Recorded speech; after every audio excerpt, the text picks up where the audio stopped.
Yo, it's your boy Ryan, Northwest Sports Fanatics, back at you with a new video. Today is Thursday, December 25th, 2025, with your boy Ryan and the Northwest Sports Fanatics. Make sure you guys subscribe to the channel. Smash that like button either now or on your way out.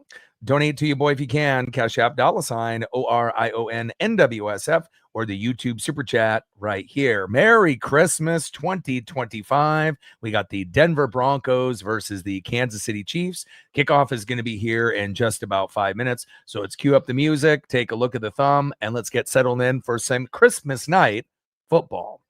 Happy holidays, everyone.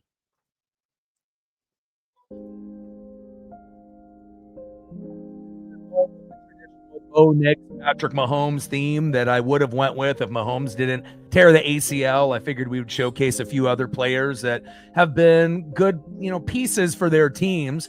Maybe not so much in 2025 for Travis Kelce, but there's not a whole lot left thumbnail-wise besides maybe Chris Jones. And then I figured I would shine the spotlight on one of the best targets for Bo Nix. On the left, Courtland Sutton, and on the right, Travis Kelce. Could this be the last home game for Travis Kelce in front of the home crowd? It possibly could be. And again, we already know Kansas City is going to be a huge underdog in this matchup today.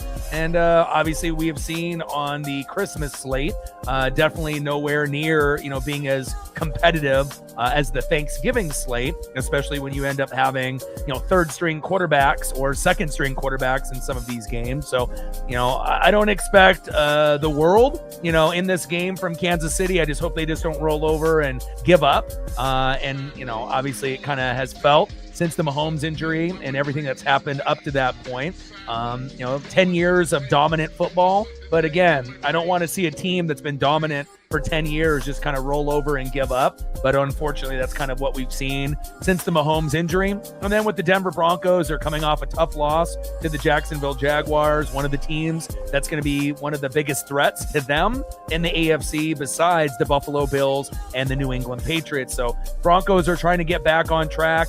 Chiefs are just trying to go out there and play the best they can with pride. I don't know if really winning the game is actually on the agenda. But again, when you go third string quarterback, no Mahomes, no Gardner Minshew, we will see what third string brings today. And then with Bo Nix and the offense and the Denver defense, just trying to get back onto their winning ways after dropping a game to Jacksonville and trying to get into the playoffs hot and healthy. And if Denver is able to do that, they may end up doing what the Kansas City Chiefs have done in recent years, make it to the Super Bowl and possibly win. But we know the New England Patriots, the Buffalo Bills, the Jacksonville Jaguars, as well as the Chargers and the Texans will have something to say about that. And then obviously on the NFC side, Seahawks, Rams, Eagles at the top.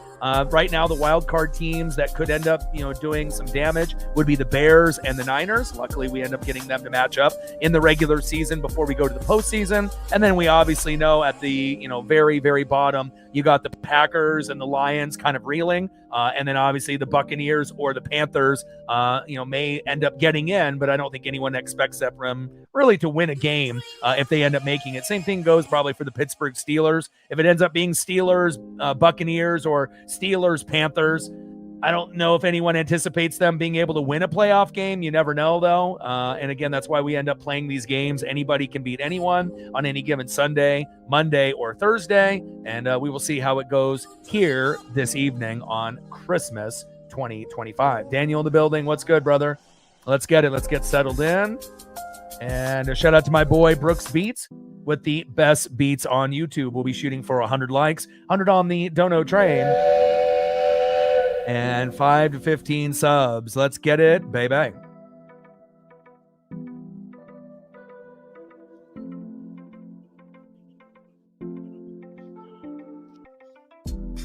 And this is going to be a global broadcast on Prime. And obviously, understandably, not everyone has Prime. And just like the first two games, earlier today that were on Netflix, I feel like the Cowboys ended up getting off to a strong lead, and then the Commanders, fought back. Obviously, going from Jaden Daniels to Marcus Mariota and having to go to third string with Johnson. I don't know if anyone was really anticipating it being that close, but Washington, the Commanders, fought back, and they only ended up losing by 7, 30-23. Minnesota beating the brakes off of Detroit. Detroit's woes continue. Minnesota winning at home 23-10. A very underwhelming performance by the Lions. And again, as good as they were the last few years, they're definitely kind of hitting a wall like Green Bay at the moment. But again, if they get into the playoffs, can they end up doing some damage? We will see. For the teams below the Seahawks, Rams, and Eagles, I would say the Niners and the Bears are positioned better right now than, the Buccaneers, Panthers, or possibly the Lions or the Packers. But again, you never know. If you can get hot and healthy at the right time, anything can happen in the NFL, as we know. Sean Payton versus Andy Reid, and we are about ready to get going to kick off.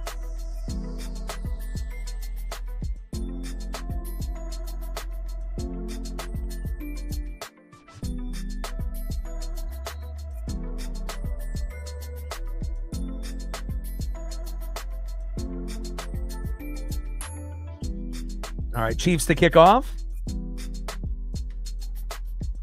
And that's going to turn into a touchback for the Denver Broncos. And again, I'm really liking the icy white helmets with the jerseys and with the pants, shoes and socks, all icy white. It's a very clean look for the Denver Broncos. Go Ducks, and I see you, Bo Nix. Butker kicks 65 yards, and that goes back into the end zone with the touchback. First down and 10 at the Denver 35.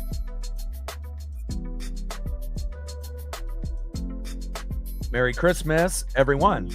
And hopefully, even though we assume that this will be a lopsided matchup, possibly like the Viking game and the Cowboy game for the most part, but you never know. You assume Denver will end up winning by 14 or more, but, we've seen crazier things. Shotgun set for Nix. Got plenty of time in the pocket, goes to his check down. RJ Harvey, the intended running back / wide receiver. Nice 9-yard play there on first down. Second down and 1 at the Denver 44. Sarah in the building. What's good? Merry Christmas. I hope you and the fam had a great one. Obviously we know the games weren't as competitive as Thanksgiving. We were a little spoiled. Every game on Thanksgiving was good, and potentially every game on Christmas could be bad. But again, we want to make sure that, we're going to see it through on this last game. Handoff up the middle, and that's going to be first down, Broncos. Now, obviously, if Mahomes was playing, a lot more intriguing of a matchup. Even if Gardner Minshew was playing, a little bit more of an intriguing matchup. But again, I want to be able to evaluate Bo Nix and the Denver Broncos. They're going to be in the playoffs. Obviously, Chiefs have been eliminated. So I want to see, what the Broncos look like after losing to the Jags, how they're going to respond against a team that they should beat on the road, which makes it a little bit more challenging than it was in Denver. And again, I assume Denver will win easily, but I would like to see the Chiefs play with some heart instead of just giving up on the team like they have the last few weeks. I get it. You were one of the best teams in the NFL for 10 years, but no one wants to see their favorite team just give up, especially after they've been as dominant as they have been with multiple Super Bowls. And, I just want to see effort, and hopefully we can get that. Next, short right to Michael Bandy, the wide receiver there. Connor with the tackle there for the Chiefs. Second down and 2 at the Kansas City 42. Tyler Warren jersey, Colts blanket, all kinds of sweaters, gift cards. Okay. Sounds like you had a fantastic Christmas. Handoff.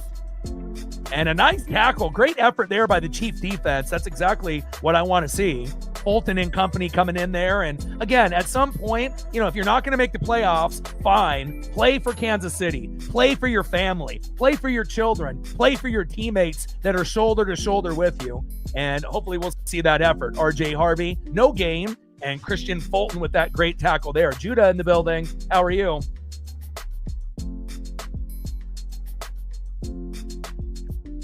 13 minutes left in the first quarter. 0-0 here early. Shotgun set. Nix, screen pass. Blockers. Great blocks up front. There we go. First down, Broncos. And I think, right now, the Bills, to me, are the team to beat in the AFC. They're the team that I feel the most comfortable with. I think that the Patriots are the most well-rounded in offense, defense, and special teams, but the kryptonite is Josh Allen and the Buffalo Bills. And I think Denver, obviously, is amazing on defense, still a work in progress on offense, but your offense would be a work in progress if you only had Bo Nix, RJ Harvey, and Cortland Sutton as well. So, for everyone thinking that, Denver should be better, well, if they had more offensive pieces, they would be better. And with that being said, they're 12-3 with very minimal options on offense.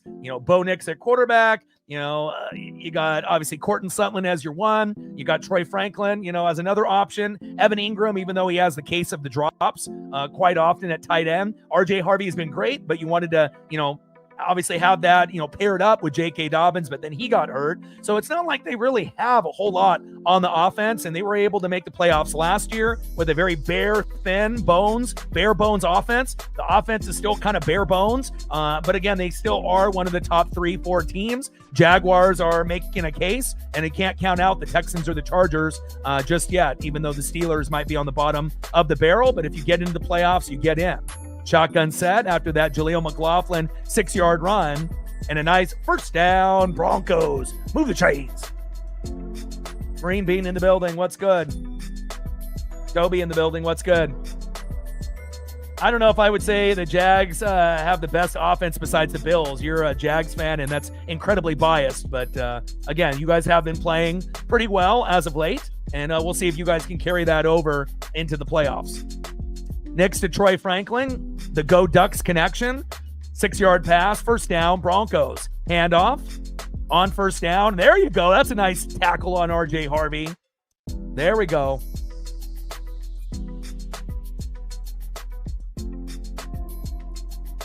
And now it goes to second down after that minimal gain. Cook and company with that tackle. RJ Harvey, 3-yard run, second down and 7 at the KC 21. Brian Cook with that nice tackle.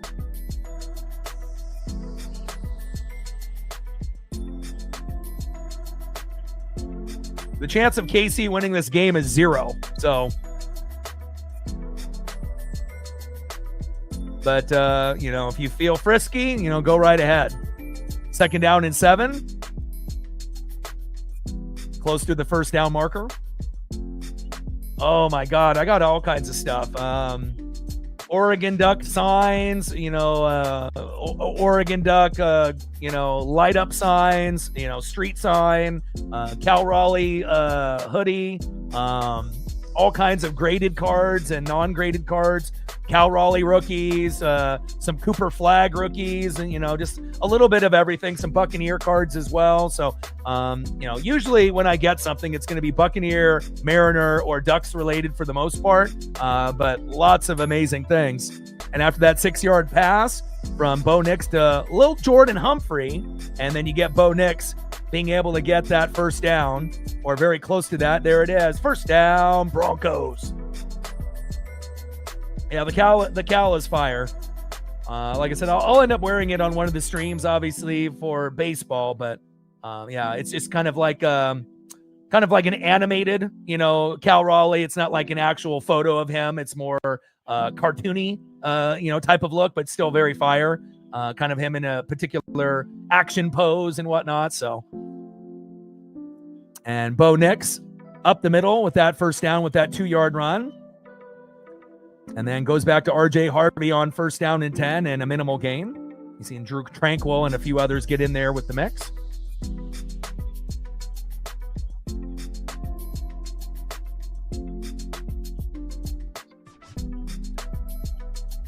And no gain for RJ Harvey. Drew Tranquil with the tackle.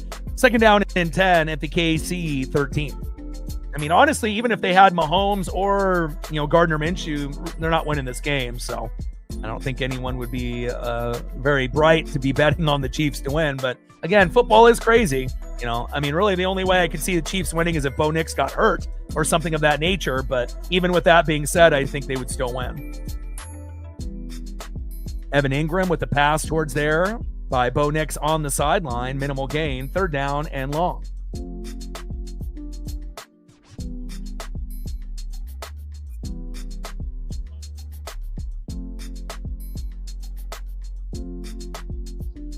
Yeah, they were good for the last few years, but just, too many losses on the O-line and too many injuries on the defense. Next to Ingram for a 4-yard pass, turns into 3rd down and 6 at the KC9. And let's see if they end up trying to hit Cortland Sutton or Troy Franklin here in the end zone. Shotgun set. Nix, throw this sideline, and just a little high, incomplete. And they're going to have to go for 3 here. There's no point in going for it here on the road on 4th and 6. Take the field goal, right? Don't get greedy. Take the points when they're there, right? And because anytime you start going for it and getting greedy, that's going to give the Chiefs a chance to, win this game or be a little bit closer than it should be. But Sean Payton knows that this is a game that they need to win to get back on track. So you got to take what the defense gives you. Field goal unit coming out, and this should be a gimme, but really nothing is a gimme in the NFL as far as extra points and field goals lately. Extra point is up, and that one is a good snap, good hold, up and good. 3-0 Broncos. And if you're the Chiefs or a Chiefs fan, at least you can say the defense is still trying. Offensively, they're definitely in a worse position because they're on their 3rd string quarterback. But the defense, still has a good chunk of those, game breakers and guys that can make plays. And 3-0 is much better than being down 7-0 in the beginning of the Christmas evening matchup. And also, I think it kind of shows you losing Ben Johnson was more detrimental to the Lions than they thought. They thought that they were going to be able to win games without him, even if you lose a couple pieces on the O-line and, your defense ends up getting banged up. But it shows you how great he is as a coach, because the Bears and the Niners are kind of those teams. If they play well, they could potentially beat the Seahawks, Rams, or Eagles if those teams play bad. Right. And then obviously you got, the Lions out, Packers and Buccaneers and obviously the Panthers. Those teams more than likely aren't going to be able to win a game. But again, the Packers would probably have the best shot at winning a game over the Buccaneers or the Panthers if they got in. And then, same thing goes with the, the Steelers and the Chargers. Like, you don't really know what they're going to do. They might be able to get to the playoffs, but can they even beat anybody? Same thing goes with the Texans. You can get there, but can you beat anybody? But at the moment, obviously, you know what the Bills are doing. They look very, very good with Josh Allen and James Cook. Patriots are very well rounded with Drake May and Vrabel with the defense, right? Broncos have been very good on defense, and offense is still a work in progress, but they're still one of the top 3, top 4 teams. And then the Jags are in the mix now as well. Chargers right below them, with the Texans. And then obviously we'll find out. Realistically, it looks like it's going to be the Steelers over the Ravens, and it possibly could be the Panthers over the Bucks as well. We'll see. We got Dolphins and the Panthers in the last 2 games. So, but again, if you're like the 7th team, the last team to get in, there's no chance for those teams to make a deep run this year.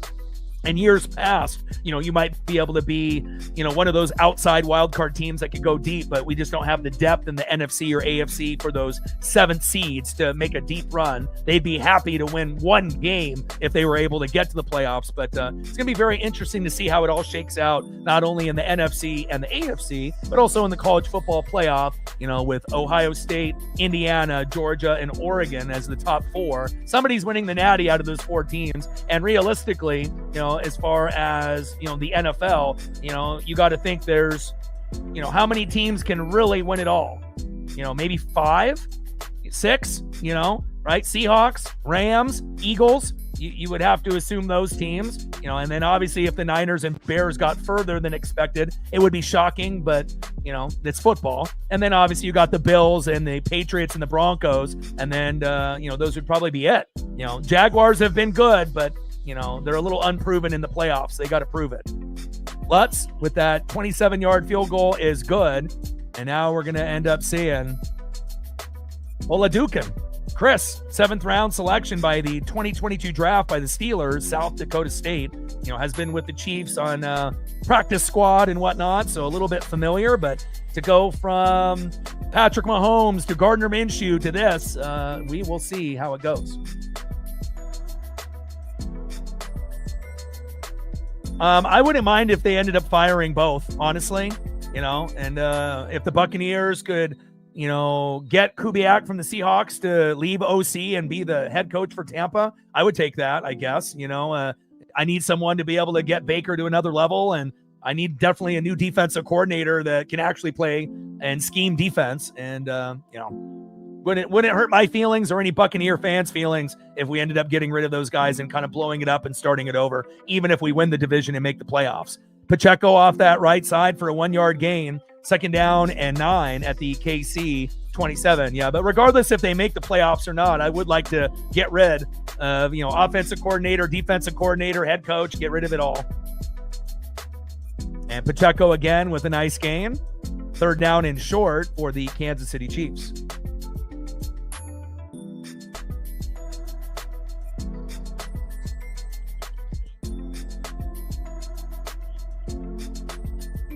Eight-yard run by Pacheco. PJ Locke, the safety there for the Broncos with the tackle. 3rd down and 1 at the KC 35. I think, we already have kind of seen what Bowles is about, right? He's supposed to be a defensive-minded coach, but again, when you only have 4 guys out of 11 that you can count on, for the most part, game in and game out, Vita Vea, if he's healthy, Levante David, Antoine Winfield Jr., Jamel Dean, and then you've had a few other guys flash, but also get burnt, like Jacob Parrish and Zion McCollum. So it's like we got to, some of these guys are not getting any younger. Levante David's going to be out of the league pretty soon. So it's like we definitely need a pass rusher or 2 on the line, a whole brand new linebacking core, and then obviously some better corners and safeties. And we definitely need coaching. That's for 100% damn sure. And Kareem Hunt there with another 5-yard run. 1st down, Chiefs. And Pacheco again on 1st down, minimal gain, about 1 or 2. And we got about less than 5 minutes to go here in the first quarter. 3-0 Broncos. And again, I was hoping that the games would be a little bit better earlier today, but again, we got spoiled on Thanksgiving when every game was great, and then potentially on Christmas, every game might not be the greatest, on Christmas. But again, at least the Commanders fought back and only lost by 7 when they were getting blown out. So kudos to them. And, Detroit, how could you lose by that much to Minnesota? But it shows you, if you don't have certain coaches, helping your team win, then you're not going to be the same team as the previous year. And see what the Bears are doing with Ben Johnson and what the Lions aren't doing this year. And looks like we have out of bounds there. 2nd down and 9 after that 1-yard run by Pacheco. Jones with the coverage. Turns into a pass on the sideline by Xavier Worthy, but no spatial awareness for Xavier. Having 1 foot out of bounds when you catch the ball, you got to be a little bit more aware, my guy. I did like Carlton Davis III when he was on the team. There's a lot of guys that are on other teams now, but sometimes a change of scenery is good. Sometimes they're only going to do so much. And going long, going deep, Oladukan incomplete. And that's going to turn into 4th down and 9. KC with the punt. There is always a possibility, that Carlton Davis III and a few of the other guys that we had in our Super Bowl run, if we still had them, that maybe, like Sean Murphy Bunting, remember we had him and we had Carlton Davis III, but again, we've already had, Jamel Dean and Antoine Winfield Jr. and, Jacob Parrish and a few of these other guys that have stepped up. Obviously Morrison for Notre Dame is still, raw as a rookie. And Zion McCollum seems to get burnt pretty often. So, there definitely are a few, drastic needs for Tampa, corners, safeties, linebackers, pass rush, pretty much the whole fucking defense. We could add a few more talented pieces on the O-line. And really the only thing that we don't need to worry about is quarterback, running back, wide receiver, and tight end. We're good there. We got plenty of skill position players. We just need to add more to Tristan Wirfs and Graham Barton and Gedeke and a few of the other guys I like, but you can always have more depth. But really the defense and the coaching has been the worst for Tampa, and that's why we're sitting what we're sitting at right now. So yeah, good question. Kelsey could retire. This could be his last home game. And, I guess it really depends on if he still has the love and passion for football. Obviously, he's a millionaire. We obviously know Taylor is a millionaire, multi-millionaire. They're both multi-millionaires. So money is never an issue, so it's just, do you still have passion to keep playing? And, we'll find out if he ends up coming back next year or not. Ariza there with the punt, 48 yards. Marvin Mims Jr. with an 8-yard return, first down and 10 at the Denver 19.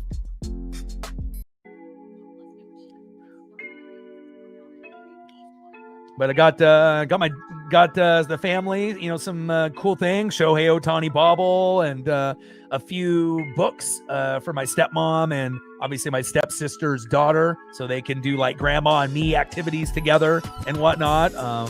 So I think everyone had overall a pretty good Christmas. Obviously some members of the family are big Dodger fans and whatnot. Grew up in LA, so pennants.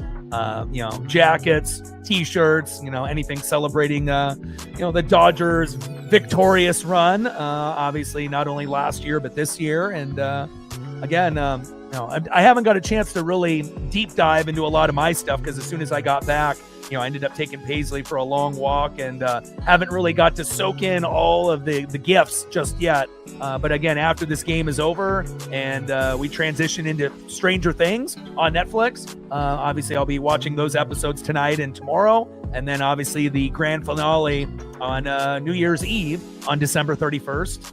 Which is coincidentally my dad's birthday as well. And then obviously Stranger Things will be over, but we'll continue to be pumping out NFL, college football, bowl games in the playoff and other bowl games that are going on, as well as the NFL regular season and the playoffs. And then we're just slowly but surely waiting until we get into baseball season. And February 20th will be spring training's first games. They may not all be televised, but that's when we'll be jumping in and getting closer to baseball. And once you get into March, then we'll be full ready to go, for baseball season here on the channel from March, hopefully all the way to the end of October or November.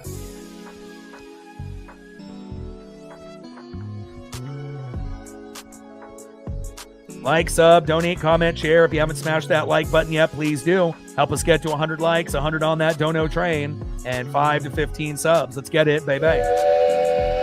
Next, with the little play action bootleg, floater wide open towards the sideline and incomplete.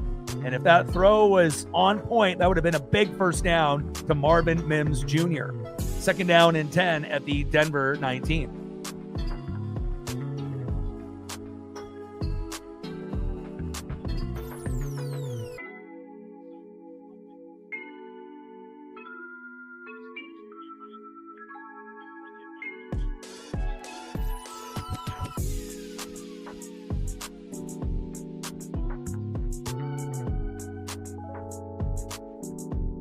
Less than 4 minutes to go in the first quarter. Shotgun set. Handoff. No. Fake to RJ Harvey. Knicks bouncing it to the outside, but great effort by the Chiefs, which we haven't really seen in the last 2 weeks. After the Mahomes injury and then the Minshew injury last week. I just want to see effort. I get it if the offense is going to be limited with second string or third string quarterback. I don't expect a lot of, passing touchdowns, and then they're going to run the ball and hope that Pacheco can get in on the ground. But defensively, they still have a good, chunk of those guys. So what's the excuse for the Chief defense besides just the team giving up? So again, they still have Chris Jones and a lot of talented guys on the D-line, linebacking core, and the secondary. So we'll see if they can still keep this game competitive. And if they do, it will be because of the Chief defense. Third down and 12. Chiefs bringing the blitz. I like the pressure, making it hard for Knicks. Throw to the sideline and bat it away. There we go. And again, if this game was in Denver, we would have a higher chance of the blowout happening immediately. Wow. What a big interception. I thought he batted that away, but he did actually end up getting the ball, and he tipped it to himself. Or he tipped it to a teammate there. Let's take a look here with the tip. And the camera angle, when we initially saw it, we only saw the guy tip the football. I never even got a chance to see that a teammate picked it, but looks like he's got his hands underneath it. I don't see any movement, and that's a good pick. There we go. And again, the Chief defense, they can keep this game somewhat close if they can play like that. And they're at home. It's Christmas. All we want to do is just see effort. And again, Denver should win this game by 10 to 14 points. But if you're going to get effort plays like by the Chief secondary like that, amazing. Fulton with great effort there. And Fulton intercepted by Nick Bolton, right place and right time. And it's one thing to see, like a corner or a safety make a tip, but then to have a linebacker that close to pick it off, huge. Handoff up the middle to Pacheco. And a 2-yard pickup there for Pacheco. Nice.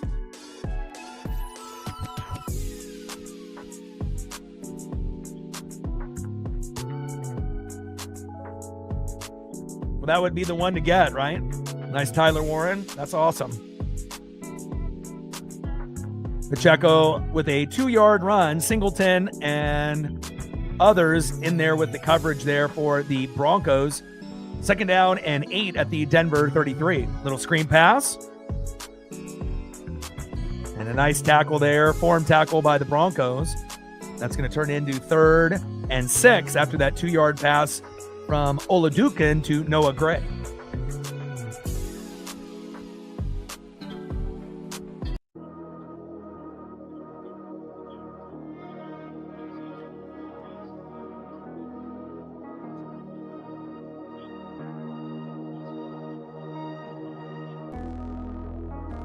Nice. You're starting to get a nice little collection there. Awesome. Shotgun set. Broncos showing blitz. 3rd down and 6 at the Denver 31 off the interception by Nick Bolton. Oladukin. Nice pass. There we go. 3rd stringers can play ball. Travis Kelce. 1st down. Chiefs. Move the chains. Let's go. There we go.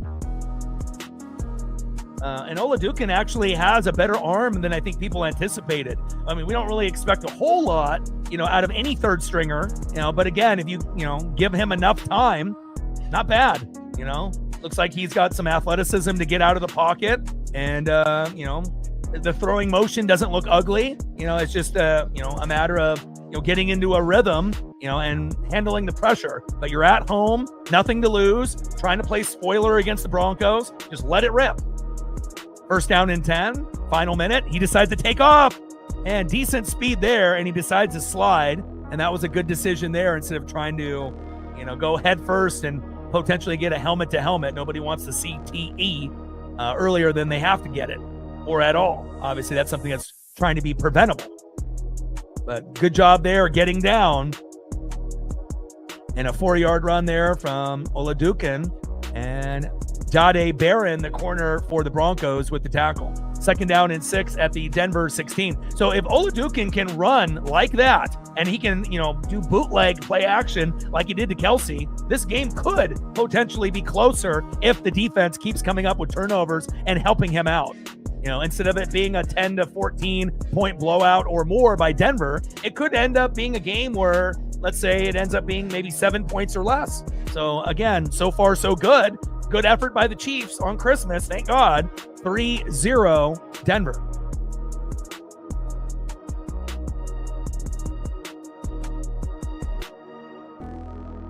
Like, sub, donate, comment, share. If you haven't smashed that like button yet, please do. Help us get to 100 likes, 100 on that dono train. And 5 to 15 subs. Let's get it, baby. 3-0 Broncos. But we did have a tipped interception by Nick Bolton that is potentially going to lead to a 3-3 tie, or, if Kelce can get open, or one of the receivers or tight ends, it might be 7-3 Kansas City. But, Denver's going to bring it no matter what. They're 12-3. They're right there with the Bills and the Patriots and the Jags. They just lost to Jacksonville last week. They're hungry to get back to their winning ways. Chiefs are eliminated. Everything is just, pouring down. Mahomes injured, Minshew injured. You're out of the playoffs. You've been one of the best teams in the NFL for the last 10, 12 years. So this is a weird thing that the fan base is experiencing. It's been a long time. But again, they didn't really show a whole lot of effort in the first 2 weeks after the injury to Mahomes, with Mahomes and Minshew both getting injured. But this is the best effort that I've seen in maybe 3 weeks. So again, it's one thing to feel sorry for yourself, after being the most dominant team in the AFC after Brady and Belichick and Gronk in New England, you took over that role. But again, we want to be able to see you play with pride, even when things don't go your way. Life isn't fair. Injuries suck. And at some point you knew that this day was going to come. but I think it came a little bit faster than Chiefs fans were expecting, as well as NFL fans on the outside looking in. But I am proud of the way that they're playing. They're playing much better than they have in the last 2 weeks. And again, they are on the brink of taking the lead here at the start of the second quarter. Let's go. 3-0 Denver, end of the first quarter.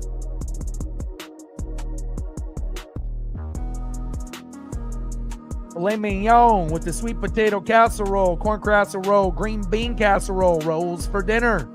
Yeah, I was lucky enough to get the ham and the turkey, just like on the Thanksgiving spread. Also, sometimes that happens with Easter at my dad's and whatnot. But my dad ended up getting another dog. So now we have 2 dogs, Lucas and Bear. And so it was nice to be able to meet Bear for the first time and run around in the property and whatnot. But, the ham and the turkey and the potatoes and lots of pie. I think we had like 5 different cherry pie, caramel apple pie, pumpkin pie, Marionberry pie. So normally, we only have like a pie or 2, like pumpkin or apple, but they went a little crazy with the pies this year, which I don't mind. So I ended up taking a little bit of each one. So I'm definitely looking forward to munching a little bit later on. And I got leftovers for at least 2 days with everything that I got. So I'm definitely looking forward to that after this is over. And looking forward to Stranger Things, baby. Stranger Things 5. Football, Stranger Things, food, family, football. I mean, what else could you want for Christmas in 2025? Shotgun set for Oladukin on 3rd down and 3. And Kelsey was near the marker, but I don't know with the forward progress if he's going to get it or not. It looked like he was short. 2-yard pass from Oladukin to Travis Kelsey, which I probably would have went to as well. And now it's going to be 4th down and 1 at the Denver 11. All right, do you take the points or do you just go QB sneak, right? And again, if it was me, why not run a direct snap to Travis Kelsey? If you don't want to run it with Oladukin, boom, 1st down, right? But we'll see what they decide to do here. If you do a traditional handoff, this could end up being a stop for Denver. So, and I don't like the shotgun set spread here for Oladukin, but wow. And they ended up running a traditional play and still got the 1st down. 1st down, Chiefs. Nice job. And a lot of times when you run just a traditional play, on 4th and 1, 4th and 2, or 4th and inches, and you're going against a good D, that's usually a stop. But that's great blocking up front. And Kareem Hunt was able to get past, and Talanoa Hufanga finally ended up making the tackle. But if that wasn't for Travis Kelsey with that block, that would have definitely been a stop on 4th down. So Travis Kelsey, nice job. 1st and goal. Oladukin under center, play action bootleg, rolling to his right, pump fake, and almost loses his balance, but is able to throw it out of bounds, incomplete.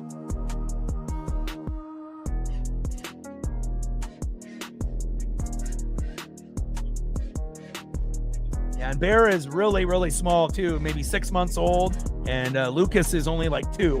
So they obviously, are getting used to each other and whatnot, but it seems like they're definitely, going to keep each other company. And obviously my dad is going to be, having to pay him a little bit more attention with 2 dogs rather than 1. Hand off to Pacheco up the middle on 2nd and goal, short game.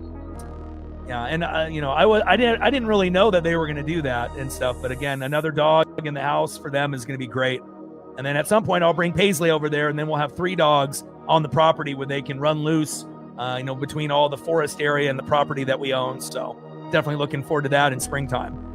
Pacheco off that left side for a yard. DJ Jones, the D tackle for the Broncos, with a nice tackle. 3rd and goal at the Denver 5. And again, regardless if you like Denver or you like Kansas City or you could stand either one, I just want to see effort on Christmas, and we are getting effort by both teams. 3rd and goal, little check down. Oladukin, run! Oh, touchdown, Chiefs! There we go!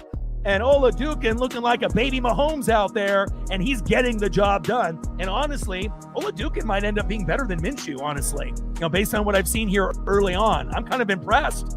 Again, the Denver defense is not bad. So to be able to, work your way down and, he kind of has a Mahomes kind of vibe to him. We know he's not going to be Patrick Mahomes, but again, the way he moves, the way he runs, the way he throws, very confident. And I like the swagger out there. Nice job by Smith catching that pass and fighting for that end zone. 6-3 Kansas City. Awesome. Great effort. And Brashard Smith, the running back with the touchdown. Great effort by him. And extra point is going to be up here for Harrison Butker. Kick is up and right down the middle and good. And again, football is so beautiful that, you know, a lot of times everyone thinks they know what's going to happen. Nobody fucking knows. Nobody, you know, we have an idea if everyone stays healthy in the game, how it could go, you know, but a lot of times, you know, things end up being a little bit different, you know, based on players playing better than expected, like Chris Oladokun, you know, third string quarterback for the Chiefs, you know, or the Chief defense actually playing with some heart and not just giving up like they have in the last 2 weeks. And again, they have a great chance to play spoiler, you know, to a team here late like the Denver Broncos who are trying to, you know, gain momentum after the Jaguars loss. So, you know, obviously this game would have been much better if Mahomes was playing. But again, I'm proud of the way that Kansas City is coming out. Now, if the game was in Denver, I think that you might give the, you know, the give up, you know, Chief team would probably be more than likely to come out, you know, but since they're at home, you know, are they really going to give up on their fans at home in front of them? Not as likely. So it's probably a blessing that this Christmas game is in, you know, obviously Kansas City to kind of hold the players accountable to, you know, hey, you know, this might be Travis Kelce's last game at home. You know, let's play for some pride out here. And again, you know, you don't want to be known as that team that was dominant, you know, for 10 to 12 years. And then when things don't go their way with injuries, they just give up and they don't even try anymore. You know, so no one wants to be a fan of a team that's like that. So I was very disappointed in what I saw, you know, with Mahomes and Minshew in the first couple weeks after the Mahomes injury. Both guys got hurt, obviously, but this is the best effort that we've seen prior to the Mahomes injury. And again, they may not win the game, but at least they're playing like they're trying to, and that's what counts on Christmas 2025. 7-3 Chiefs. Chris Oladokun, the third string quarterback, to Brashard Smith, back up to the backup running back. And hey, I guess it's the story of the backups here today. Chief in the building, what's good? Not JT in the building, what's good? It's on Prime. So it's a Prime game since we're on Thursday. First two games were on Netflix. So obviously, you know, the slate is a little disappointing compared to Thanksgiving, where every game was great and potentially every game on Christmas could be a disaster. But at least the Commanders fought back and they only lost by 7 to the Cowboys. We knew the Cowboys were going to win. And then, you know, Minnesota and Detroit going into the game kind of felt like a coin flip. You know, whose team is going to actually show up, you know, and again, both teams not really playing that great. And Minnesota, you know, stomping Detroit, obviously not ideal, but it shows you, you know, if you lose guys on the O-line, your defense gets injured, and you lose a genius at play caller in Ben Johnson that goes to the Bears and takes his talents there. You know, people think, oh, we lost Ben Johnson, no problem. Well, it certainly is a fucking problem. Jahmyr Gibbs is one of the best running backs on the planet, but you got to have more than just Jahmyr Gibbs and Jared Goff and David Montgomery and Amon-Ra St. Brown. You know, like I said, you know, and Penei Sewell, you need more. And, you know, the season for Detroit, very disappointing. And we'll see if they can actually recover moving forward. But a big victory for the Vikings. And then obviously this is a trap game for Denver. Denver should win by 10 to 14 points or more. But Kansas City, you know, is actually trying today. So it could end up being, you know, a closer matchup. And I hope it does. I hope it goes down to whoever has the ball last, or, you know, the outcome will be decided in the fourth quarter. And based on what we've seen so far in a quarter, in a few minutes, it kind of looks like there's a chance that it could come down into the fourth quarter before a team pulls away. And if I get my wish, you know, maybe whoever has the ball last will win the game if it ends up being that close. But that's, of course, if Oladokun can keep playing like a baby Mahomes. And if the defense can keep making picks, you know, with like Nick Bolton, and you can get guys that can, you know, ball out. And obviously we know Knicks and RJ Harvey, Cortland Sutton, Evan Ingram, eventually they're going to get going. But again, can you do some damage on this elite Denver defense? And so far, 7-3 Kansas City. I like what I'm seeing. Chief with a $5. Appreciate you. Every dollar counts. Stacks. Racks with a little Cactus Jack. Bang, bang. We're at 5:95 to go on this Christmas holiday stream. Appreciate you. Sarah with a $5. Thank you for matching. I appreciate you. Nix with the bootleg. Little check down. And nice yak yards there right towards the marker. Stacks. Racks with a little Cactus Jack. Bang, bang. We're at 10:90 to go to hit the dono goal. Appreciate you guys.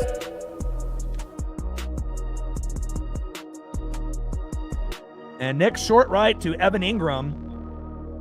2nd down and 2 at the Denver 43. And again, by the time I got home, took Paisley for a walk and tried to make a thumbnail with an image other than Mahomes, I thought I had a Travis Kelce image saved somewhere, but apparently I deleted it or it's in a different file. So I had to kind of scramble. But I think the thumbnail turned out pretty good. And I'm glad I did this game. You know, something told me that it would be closer than what the media and the fans would think that this game would go. They've already seen, quote unquote, 2 bad games today. We have to have at least 1 game out of the 3 be kind of watchable. But again, look on paper, you know, most people were like, this is not even worth watching, right? But again, like the Chiefs are on their 3rd string quarterback, but Olajuwon has looked pretty fucking good. 3-yard run there by Adam Prentice. 1st down, Broncos. Knicks, little check down on 1st down and 10. What happened to my hands? RJ Harvey, the intended running back, incomplete.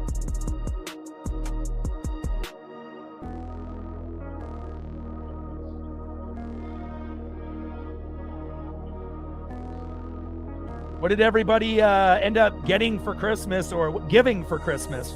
Did you guys have any special gifts that you gave away to family or friends, or anything cool that you guys received? Anything you gave to your kids or family members or friends, or anything that you got from kids or family members and friends? Shotgun set. Ooh, Harvey got blasted. Wow. Luckily, he didn't fumble that football, but at least the Chiefs are playing angry.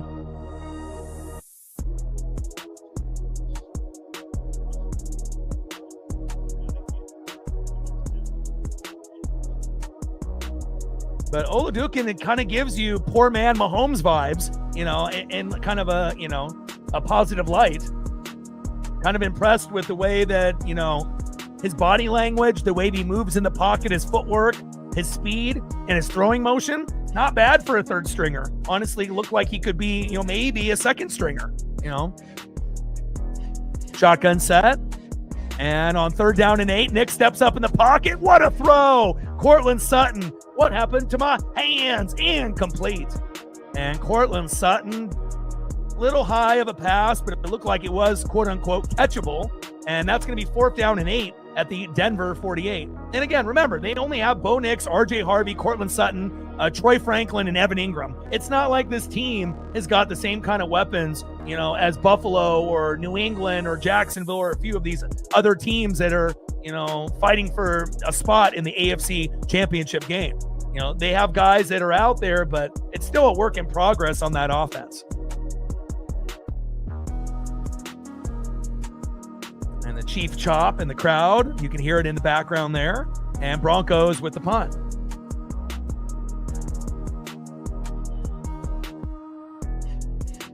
And again, if the Chiefs can continue to get fumbles and picks on Knicks or the offense, and they can get those turnovers, that's what's going to keep this game closer. And on top of that, if the Chiefs can get a pick six, a fumble for a touchdown, or a blocked punt, or a blocked field goal, if they're able to do something like that, that could maybe put them over the top to win this game. You know, it kind of feels like this is one of those games where they're going to need defensive plays. They need picks, they need fumbles, and they may need that big play that turns into points, or the turnover that turns into offensive points one play later or 2 plays later, a quick score off a turnover. And if Kansas City is able to do that and kind of keep the pressure on and continue to play a balanced offense that's working, you know, the Chiefs could potentially spoil, you know, Denver's Christmas here today. And, you know, we'll see if they can continue their hot streak that they've had, you know, within the first quarter and a half. And then obviously Denver still trying to figure it out. They're on the road, so they can't, you know, feel the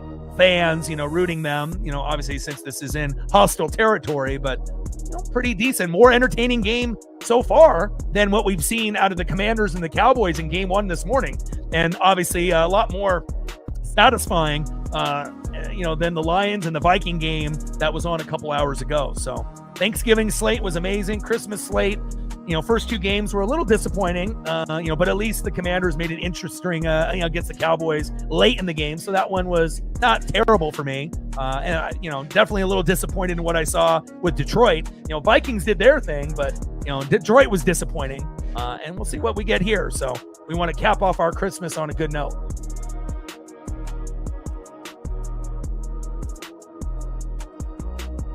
Merry Christmas 2025. Like, sub, donate, comment, share. If you haven't smashed that like button yet, please do. Help us get to 100 likes. 100 on the dono train. And 5 to 15 subs. Let's get it, baby. 64 subs to get to 23,400.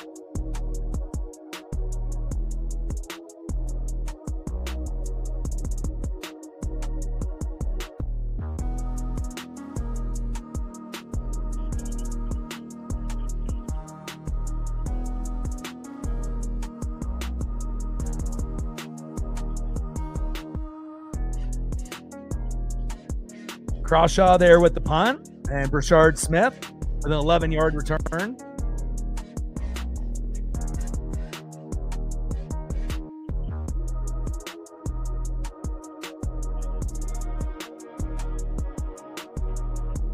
All right, we're at 13 likes, 37 to goal, so we only have a fraction of the people in the room that have hit that like button. So do your boy a solid and smash that like button, so that way we can at least get to 50 and then try to move to 100 before this game is over. Hand off to Pacheco. Nice blocking up front. First down, Chiefs. Move the chains. And if some of the mods that are in the room can help me out, with the likes, that would be greatly appreciated.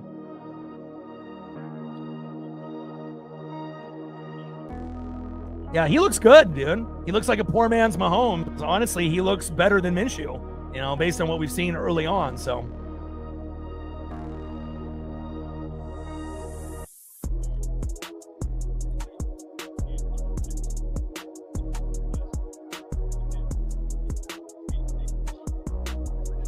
First down and 10 after that 13-yard run by Pacheco.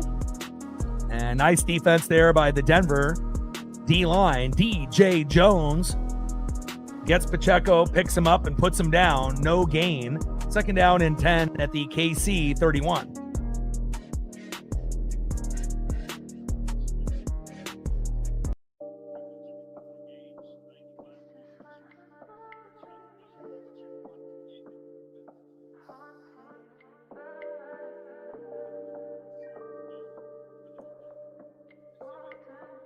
Screen pass, and that throw is low. You got to be a little bit better there. Oladukin, obviously, this is brand new territory for you, playing in a game, with these type of starters. Just got to settle in. Xavier Worthy, incomplete. Third down and 10 at the KC 31.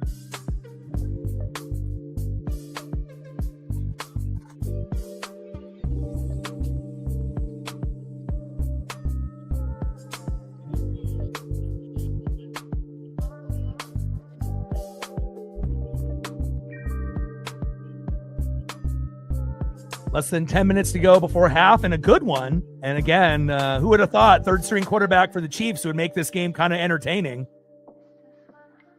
Hollywood Brown with a catch, but about 3 yards short of the first down marker.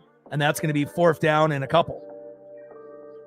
I mean, even if it ends up being kind of a lower scoring game, like if it ends up being a 2017 final, as long as it's close, that's going to be better than the first 2 games. And Oladukin there, 7-yard pass to Hollywood Brown, fourth down and 3 at the KC 38. And Kansas City with the punt.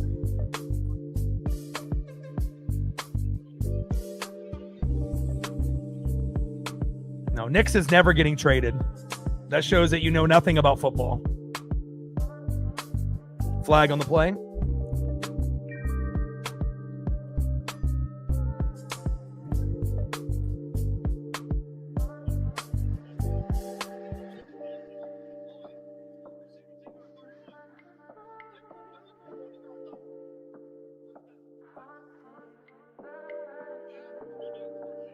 .23 left in the second quarter after that penalty. Chiefs hanging tough, trying to play spoiler. Trap game for the Broncos. They just lost to the Jags, and obviously the Jags are one of the top 4 teams with Denver, New England, and Buffalo at this moment. And then you still got the Chargers and the Texans and the Steelers kind of waiting in the wings, hoping that they can win a playoff game. But again, nice effort by the Chiefs after a poor effort the last 2 weeks after the Mahomes injury. And that's going to be offensive holding on the Broncos. It's going to be first down and 10 at the Denver 10 when we come back from the key commercial break.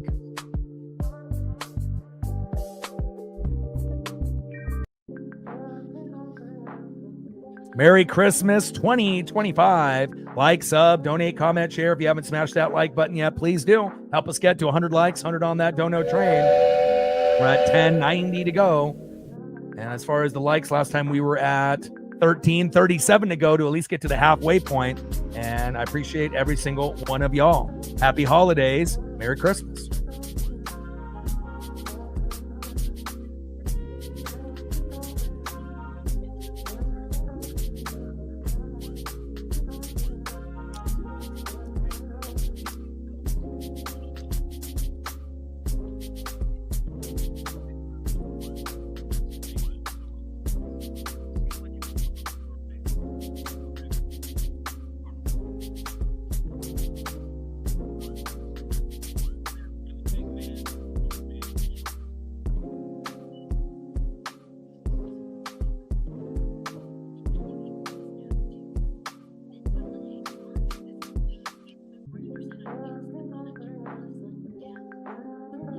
March 5th to March 17th, the World Baseball Classic.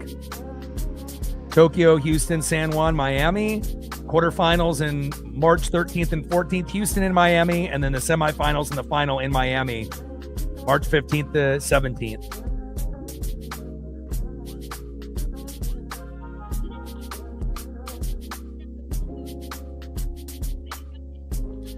Yeah, I agree, Chief Old Chief.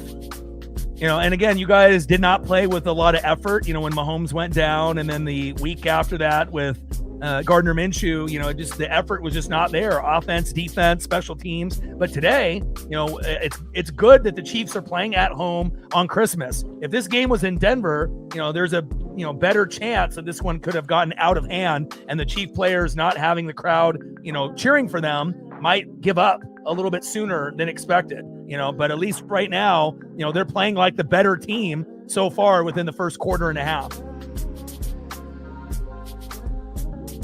A nice pass there for Bo Nix, gaining a couple.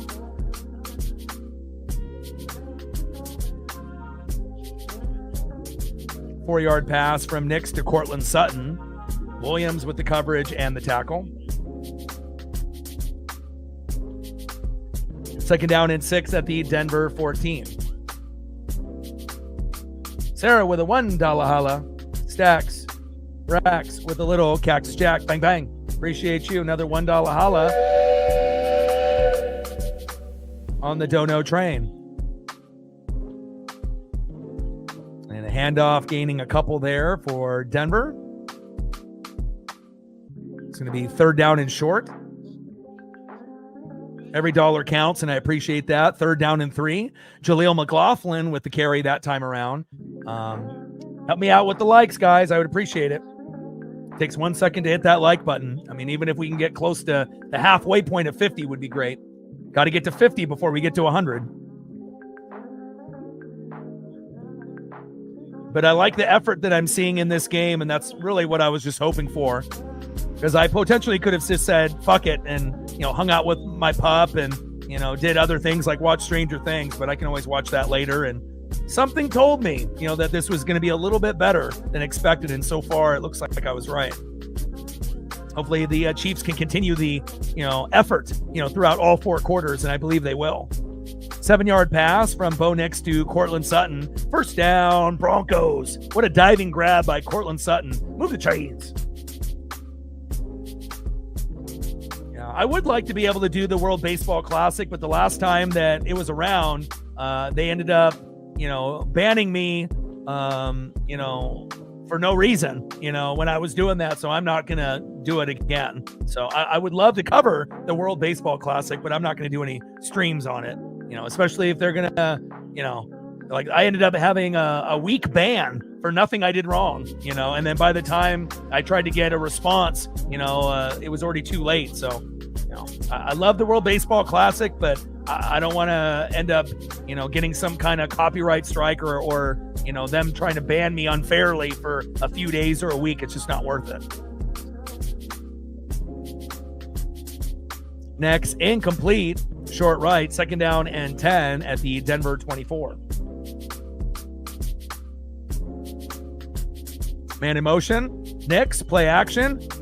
Little check down with blockers in front. Ooh, nice tackle there on R.J. Harvey. Chief defense is flying around, and that's exactly what I want to see. Third down.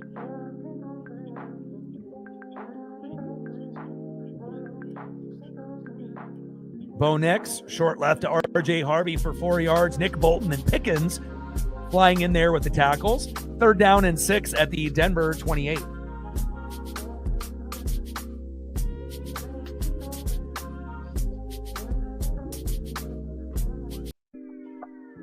Nix steps up in the pocket, decides to run. Look at Bo run. There we go. First down, Broncos. Move the chains. What a run by the former Oregon Duck, Bo Nix. Good awareness by Bo on third down and 6. Nobody's open. Just tuck it and run. And, if this was Bo from last year, maybe he forces, a bad throw to an interception. So he's learning, as each season, is continuing to put the pressure on the Broncos. You're starting to see him adjust and make better decisions. Nice job by Nix. First down and 10, little check down. Troy Franklin, his teammate, go Ducks, with the catch. Second down and 7 after that 3-yard pass.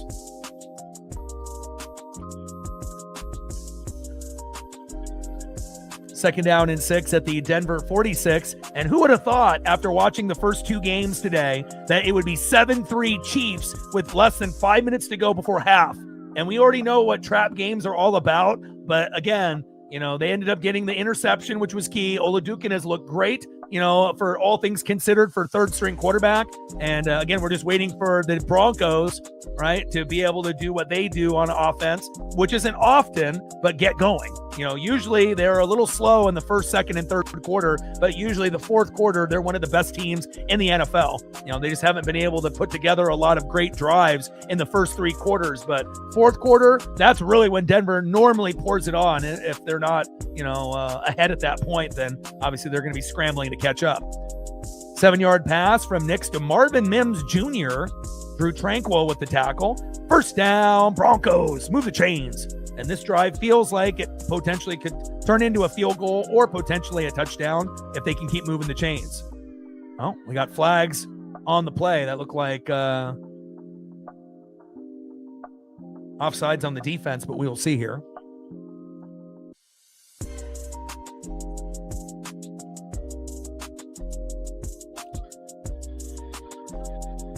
Oh, wow, they called false start. Ben Powers, the guilty party. First down and 15 at the Denver 48. Tyler in the building. What's good? Merry Christmas.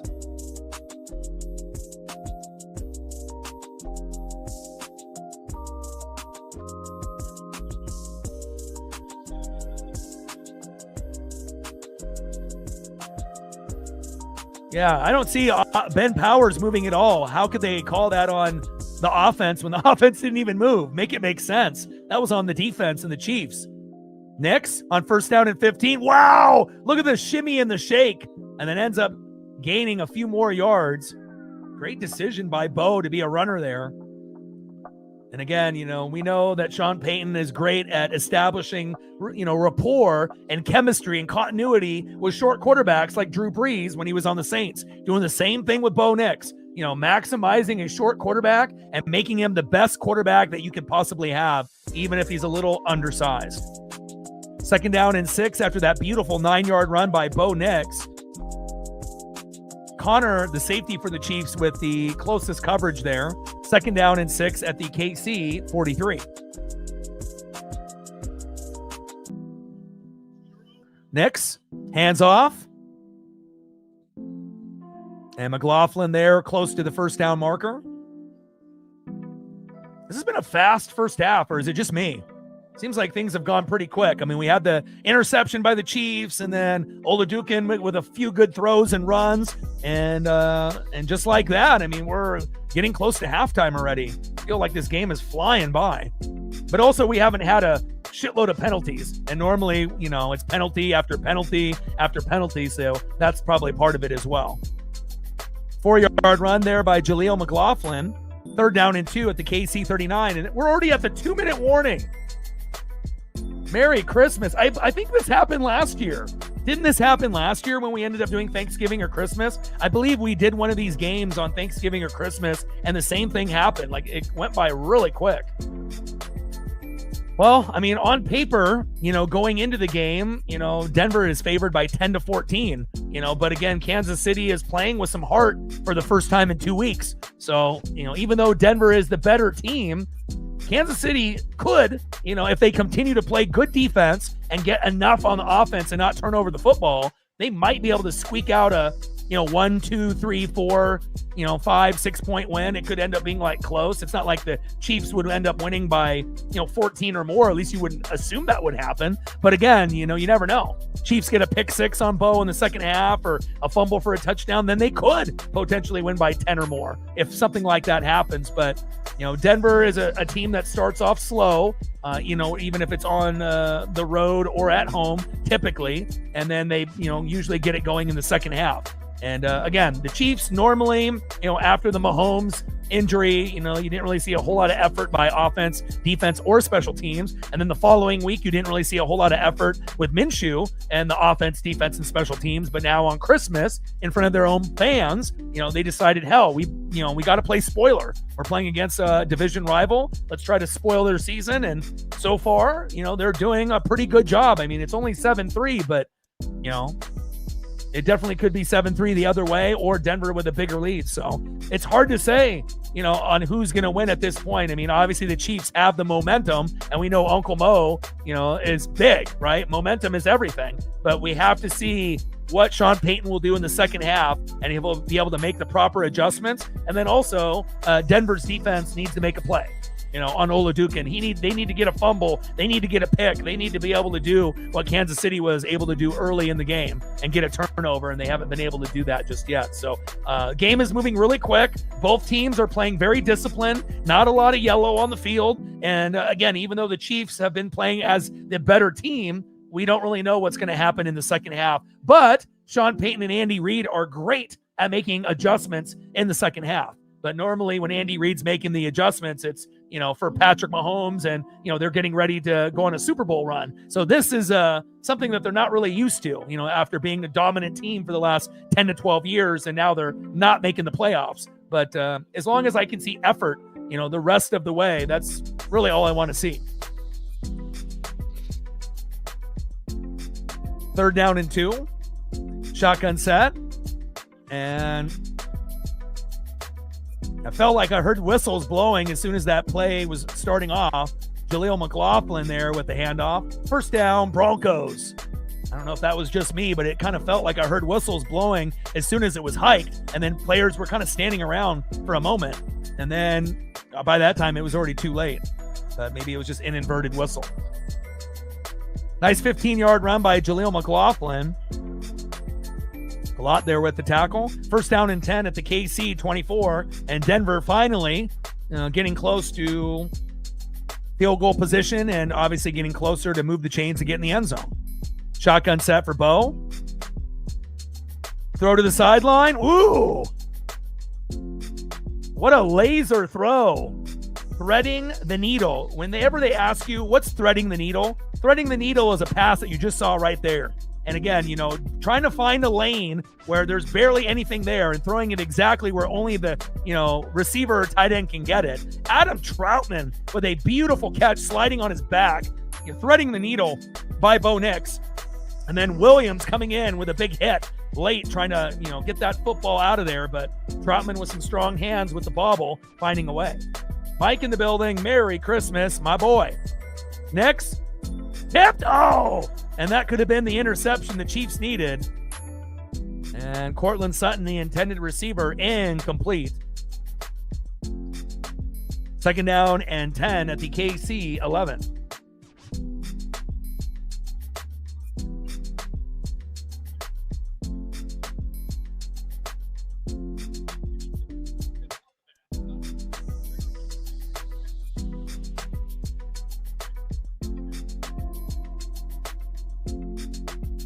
Chris Jones and Bo Nix getting in on it. A little chatter there between rivals. Second down and 10 at the KC 11. Play action. Bootleg. Bo.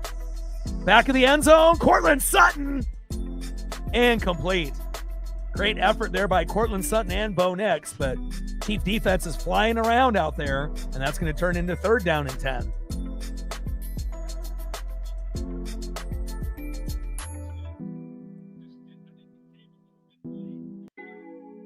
Like, sub, donate, comment, share. If you haven't smashed that like button yet, please do. Help us get to 100 likes, 100 on that dono train. And 5 to 15 subs. Let's get it, baby. Broncos and Chiefs going after it. Let's go. Merry Christmas 2025. Third down and 10. Shotgun set. Trips left. 4 wide receiver set. Nix, he's got a man. Touchdown. Oh, he dropped it. Oh. That would have been a touchdown for the Broncos. Cortland Sutton, oh my. And it comes loose in the end zone. Chiefs catch a break. Let's look at this again.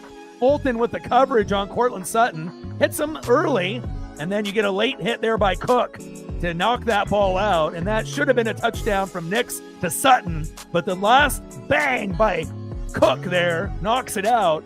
And great defense by the Kansas City Chiefs, preventing a touchdown. Field goal unit is coming out, and we should get 7-6 here momentarily before half. And I don't think that anyone would have anticipated a 7-6 score, let alone the Chiefs are the one that have 7. But again, that's what makes football amazing. It's like when the Vegas line, says, hey, this team's going to win by 14 or more. Sometimes that's not what happens. So, sometimes I feel like they put off like a false narrative just to get people to bet so they can lose money. 7-6 Kansas City.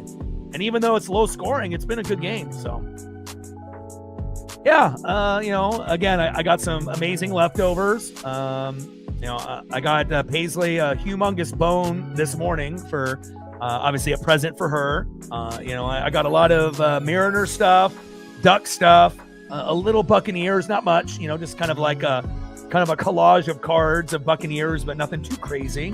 But a majority of the like high-end memorabilia would be like Mariners and Ducks and whatnot, and Ken Griffey Jr. stuff, lots of Cal Raleigh, and then, for whatever reason, my dad knows I don't really do a whole lot of basketball, but obviously if you're going to collect someone from basketball this year, obviously it would be Cooper Flagg. And I ended up getting a few Cooper Flagg rookies and whatnot, a couple graded ones. So, kind of like investment pieces down the road. And hopefully Cooper Flagg, ends up staying relatively healthy. And if he does, maybe one day he'll be a Hall of Famer or close. And, those cards will go up, especially if you get them now rather than, 5, 10, 15 years from now. So, but a majority was Cal Raleigh rookie cards, Cal Raleigh hoodie, which is very sweet. I'll wear that on stream, and, some Duck signs and some glow in the dark Duck signage, a street sign for the Ducks, and a few other things as well. So.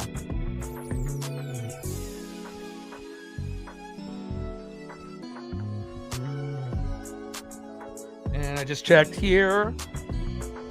Not JT with a dono. That happened about 30 minutes ago. $5 dono. FTD for the dream. Appreciate you. Not JT with a $5. Every dollar counts. Stacks. Racks with a little Cactus Jack. Bang, bang. Let's go, baby. Appreciate you.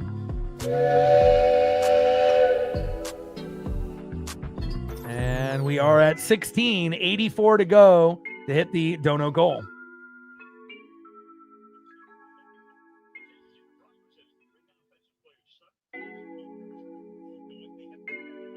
Will Lutz, 30-yard field goal was good before we went to commercial break, if you missed that. 7-6 Kansas City, and again, not a lot of flags, not a lot of turnovers, but the one thing that I'm really proud of in this game is the Kansas City Chiefs' heart. Again, I didn't know if they were going to actually try today because the last 2 weeks they've looked terrible. And after the Mahomes injury and the Minshew injury, and again, this is just, exactly what, we were hoping that we were going to see, but we didn't know if it was going to happen. But I'm very happy that, the Chiefs decided to play. I guess, if this game was in Denver, then maybe, the outcome is completely different and the Broncos blow them out. But just the simple fact that the Chiefs fans, are rooting on the Chiefs, even though they're eliminated from the playoffs. At least they're fighting a little bit harder the last 2 weeks, and I appreciate that. It's all about effort, love of the game, even when things don't go your way. Hand off up the middle, and close to the first down marker there, Kareem Hunt. And I imagine this is just going to go all the way down to 3, 2, 1, and we are at halftime. Halftime is going to be short. Should only be about 12 minutes, but again, first game was a blowout for the Cowboys. Commanders fought back. They only lost by 7. Vikings were beating the shit out of the Lions and continued to beat the shit out of the Lions, and it ended up beating them by 13. And we got a 1-point game, So again, even though, the Vegas line, Broncos by, 10 to 14, it kind of was shifting over the last 3-4 days. But I think right before the game started, they had Broncos on the Vegas line by like 13.5 or 14. And I don't know if you're going to get a winner by 14 by either team. Like, this might end up being a 3-point game or less, whoever has the ball last, potentially. And, it might end up being under 20 points. It could be a 20-17 final or a 17-16 final or something of that nature. And I'm hoping that's what we get.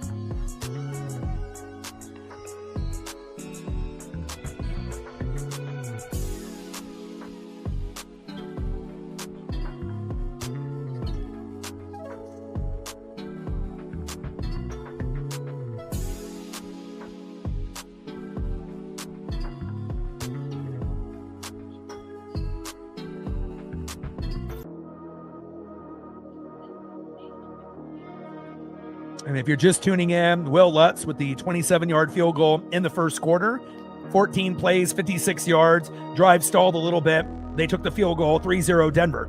Then we had a turnover with an interception by Nick Bolton off a tip, and then that turned into a Brashard Smith 5-yard pass from Chris Olajuwon, who is the third-string quarterback for the Chiefs after Patrick Mahomes and Gardner Minshew both got injured within the last 2 weeks. Butker with the extra point, 7-3 Chiefs. And then you had Will Lutz with a 30-yard field goal just moments ago with about 19 seconds left before halftime. And that's where we're sitting right now, 7-6 Chiefs. And again, it makes you kind of wonder, even though we have the Bills and we have the, Broncos and, you have the Patriots and you have the Jags as the top 4. Then you got the Chargers and the Texans and the Steelers at the bottom.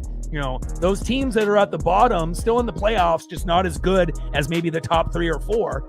Could any of those teams get hot at the right time? We'll see. And then you got the Seahawks, Rams, and the Eagles. And then the wild card teams are the Bears and Niners. Because again, if the Bears and Niners play well to their scheme, they could upset the Seahawks, Rams, or Eagles if those teams play bad in the playoffs. And then obviously we know the Packers are kind of reeling. Lions are eliminated, not looking very good at the moment. And then someone between the Buccaneers and the Panthers is going to make it. And I wouldn't assume that team would win a playoff game just like the Steelers. Whoever ends up being that last spot, we'll see, on how it ends up going. But obviously, if you're a divisional winner, you're going to host a playoff game. So if Pittsburgh wins, even though they probably don't deserve to host a playoff game, they will. And the same thing goes for the Buccaneers or the Panthers. If they end up winning the division, they'll host. But just because you're hosting doesn't mean you're going to win in Pittsburgh or in Tampa Bay. So.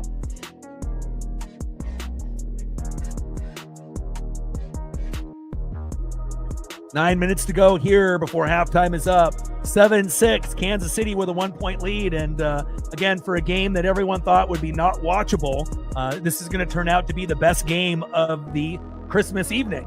Better than game 1, better than game 2. And, again, it's not the high-scoring affair that maybe some people wanted. But again, if it was 21-0 Broncos, how many people would have turned the game off?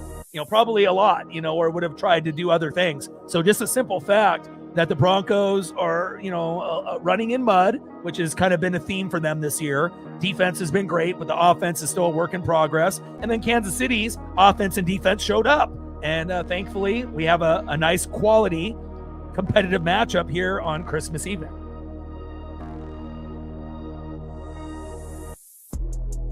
But I'm glad I decided to end up doing the game.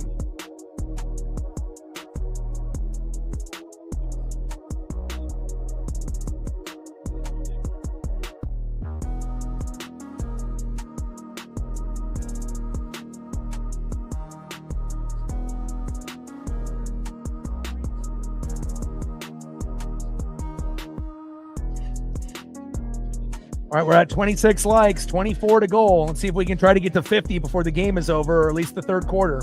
Let's go, baby.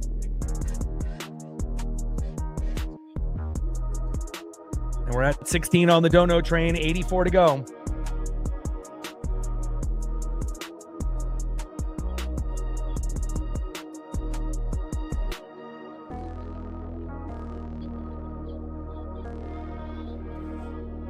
Golly, a Denali? My goodness.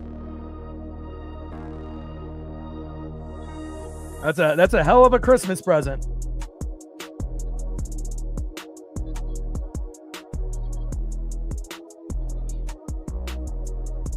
But both defenses are playing great, so I love that.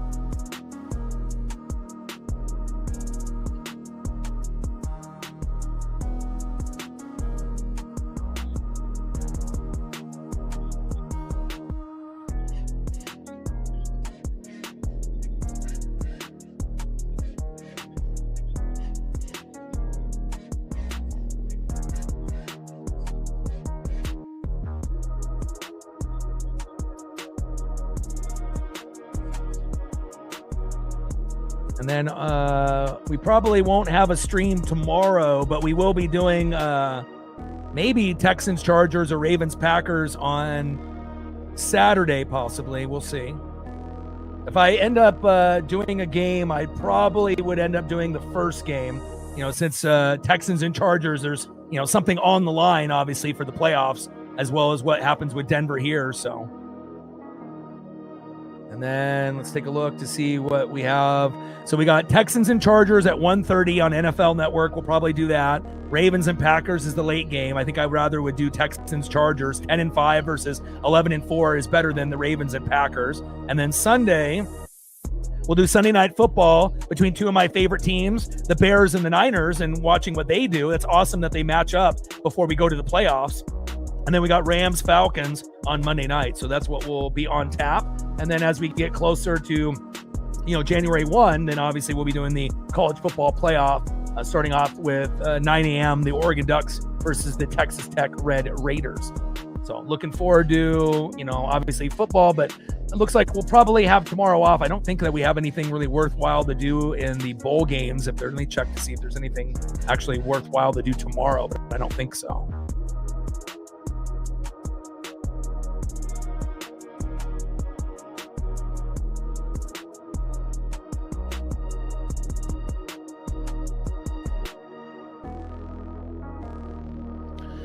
So what do we got? We got Central Michigan and Northwestern, New Mexico and Minnesota, and then we got Florida International against UTSA. So, yeah, so it looks like we'll probably just take tomorrow off, and then we'll end up doing the NFL matchup between the Texans and the Chargers at 1:30, and then we'll do Sunday Night Football and then Monday night. I think that's where we're going to go.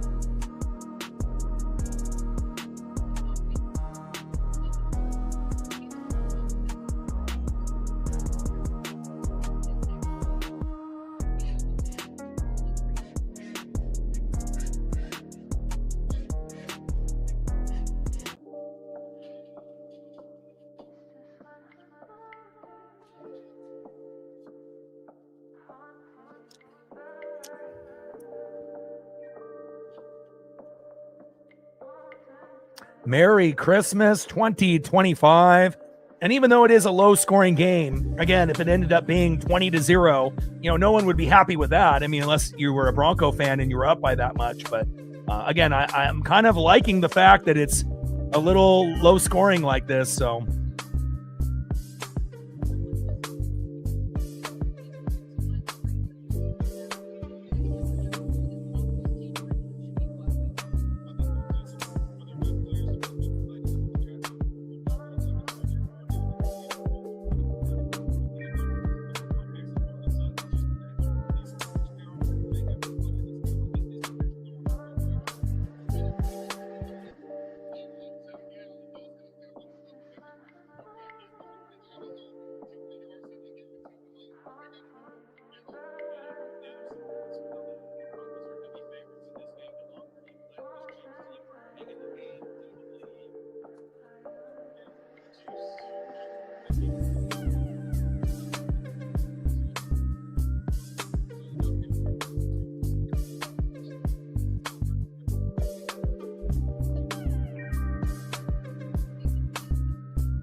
Jay says, Merry Christmas, $50 holla. Thank you so much, man. I appreciate you more than you know.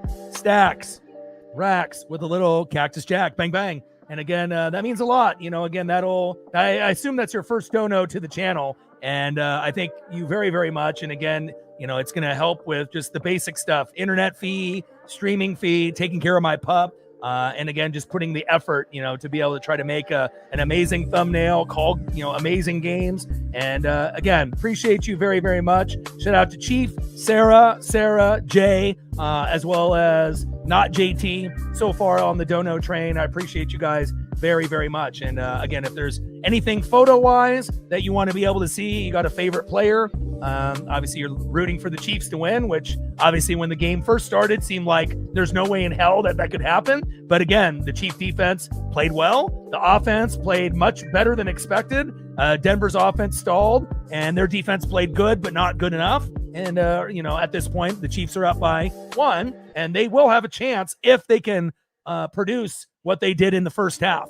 If they play exactly like they did in the first half, it could come down to whoever has the ball last wins the game and kicks the game-winning field goal or something of that nature. Unless, the Chief defense can get that pick six, that fumble for a touchdown, a blocked punt, a blocked field goal. Now, if they get that could give them the edge, where they can end up winning by, more than 7 points if they were able to get something like that to happen. And obviously on the flip side, if Denver gets that play, that could give them the momentum, to be able to beat Olajuwon and the Chiefs, maybe at a point when they're down, to kind of spark the momentum for Bo Nix and the offense if they can get a defensive score. And we know both defenses are good. Primarily, Denver gets more love in the media, but Kansas City has always been pretty good at defense.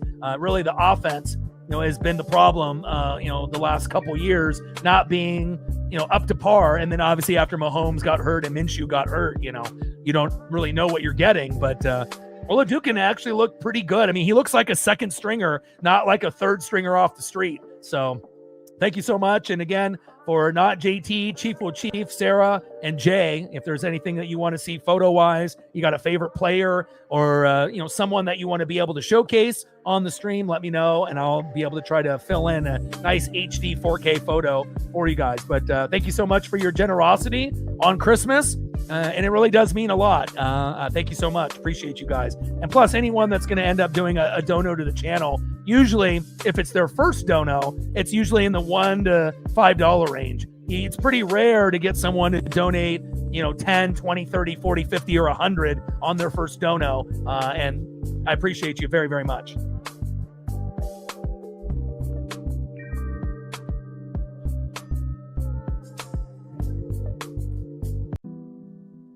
All right, looks like we're just about to get back into the second half after amazing generosity out of Chief, Sarah, Jay, and Not JT. Appreciate you guys very, very much. And again, the Broncos aren't really a first half team, though. So again, it's one of these things that if you haven't watched Bronco games, a lot of games have gone like this for them. I would know because I watch almost every game that they play. My best friend is a Bronco fan. So again, Bo is still a work in progress. They don't really have a whole lot of depth at running back behind RJ Harvey. They have McClellan, but it's not the same as having a J.K. Dobbins. And then obviously you got Evan Ingram, but he has a reputation for drops. And then you got Troy Franklin and you got Cortland Sutton, but you got to be able to get them the ball in the open field. And obviously a lot of the throws have been contested or tipped. So offensive line still needs some work. And obviously that offensive side of the ball for the Broncos needs work. It's definitely not a finished product like the Denver defense. And even with that being said, even the Denver defense at times, once in a while will be a little shaky, but for the most part, very, very solid. We know the Broncos and the Texans are very, very good this year on one side of the ball, but the other side, a little inconsistent. Jay is a legend. Appreciate you very much. But I still think that even though as good as the Patriots have been and as good as the Broncos have been, they're not as good as the Bills. To me, the Bills are the best team. Even though they suck at run defense and they're bottom 3, their secondary is pretty good. It's usually top 5 in coverage. So if you can run the ball on the Bills, you can win. But most teams are down to Buffalo in the second half and they have to throw, and that plays into Buffalo's strategy. So even though Buffalo might not have a good defense overall, I still like their team better than the Broncos, the Patriots, the Jags, the Chargers, the Texans, or the Steelers. To me, the Bills are the team to beat, after, these others, and I think the Broncos are great and the Patriots are fun and, the Jags have gotten hot at the right time, but, those teams don't have two pieces that the Bills have, Josh Allen and James Cook. And again, those guys have been balling out as almost the best players at their position. And, again, we know the defense at times for Buffalo is shaky, but, it kind of feels like the Super Bowl runs through them. And we'll see if that ends up happening. And then obviously the NFC side, you got Seahawks, Rams, and Eagles, who have to be the favorites. Bears and Niners are the wild card. And then no one expects anything, I think, from the Packers, Buccaneers, or Panthers if they get in. Drops the football, picks it up, and look at that throw by Olajuwon. First down, Chiefs. Oh, my.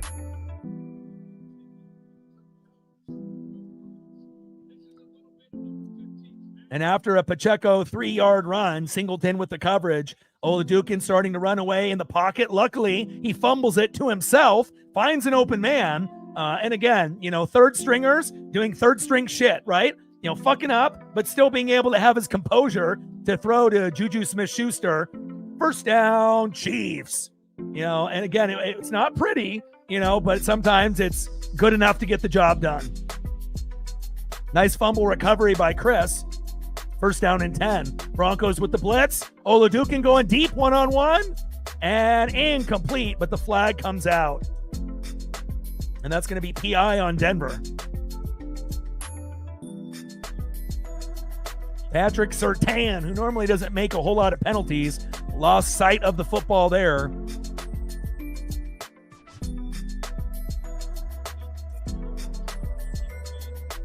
And we know, Moss obviously gets picked on quite a bit for the Broncos and whatnot, but first down and 10 for the Kansas City Chiefs. And a big defensive pass interference there. First down and 10 at the Denver 21. And they're very close now to being able to potentially get another touchdown here. Play action, Olajuwon rushing, running, and it's 12 noon. You know what time it is? Time for a sack lunch. Yum, yum, yum, yum, yum. And again, it looked like he was going to be able to throw it away, but Ellis and company said, hey, you're a third stringer. I'm going to get you eventually. And they finally do. Big sack lunch by the Denver defense. And again, you're going to need the Denver defense to get sacks, picks, fumbles in the second half if they're going to come back and win. They're going to have to rely on the defense, the special teams, and then hope that the offense can do just enough to squeak out the victory. But Dondre Tillman with the big sack lunch, as well as two of his teammates. Second down and 19 at the Denver 30. Shotgun set, Olajuwon, throw to the sideline. What happened to my hands? Incomplete. Hollywood Brown, the intended wide receiver. Second down and 19 turns into third down and 19 at the Denver 30.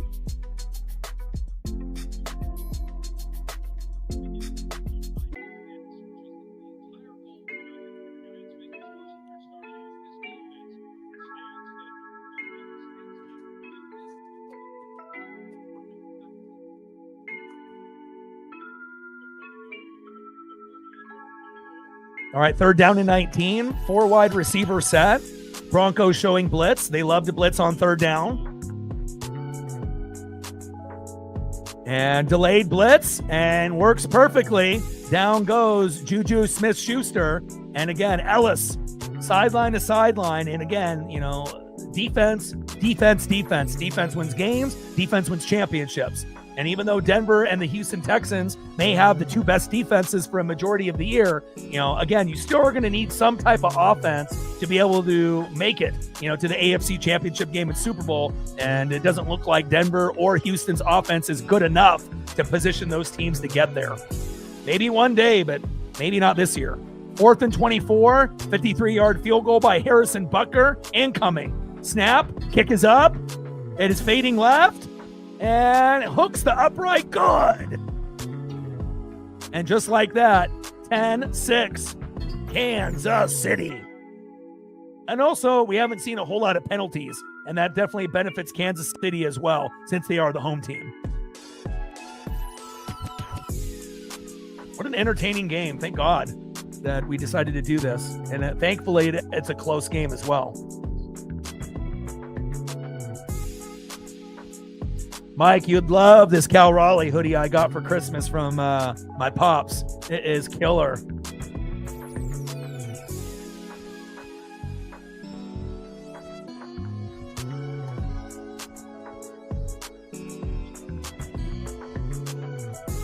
I can't wait to be able to actually look through some of the stuff that I got. Cal Raleigh rookies. Got some Ken Griffey Jr. stuff. A little bit of everything. Happy holidays. Merry Christmas 2025.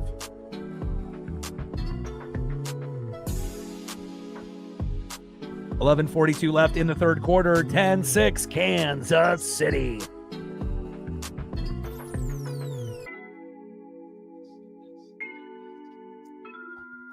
Like, sub, donate, comment, share. If you haven't smashed that like button yet, please do. Help us get to 100 likes, 100 on that dono train. And 5 to 15 subs. Let's get it, baby.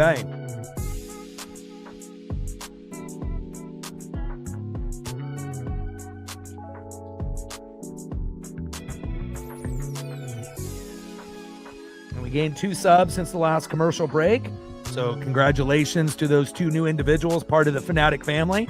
Now we're at 23,338. Appreciate you guys very, very much.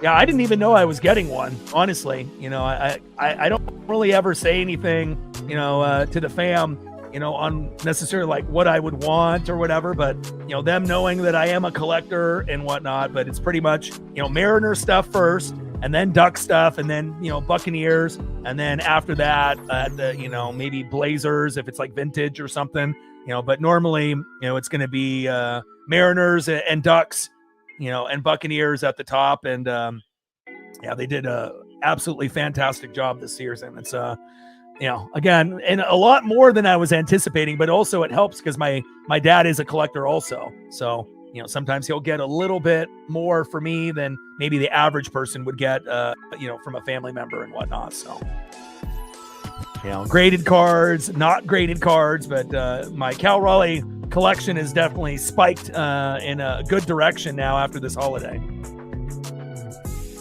You know, considering I only had 1 Cal Raleigh rookie card, it was a rookie card that was autographed by Cal, a Topps Heritage, and I got that in his rookie year in 2022, and I haven't bought a rookie card of him since. So to be able to be gifted a few is very exciting, especially we know how great Cal, you know, is, and you know, as long as he doesn't get hurt, you know, there's a good chance for him to break his own record of 60 home runs and to be arguably the best catcher in this generation. So.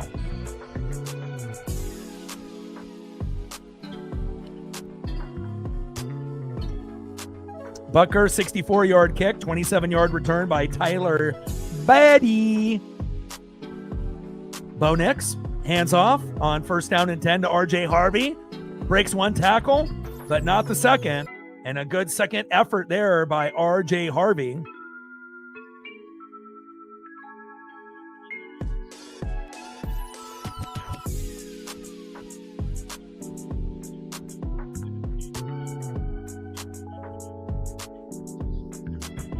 But I'll definitely wear the Cal hoodie on stream for sure.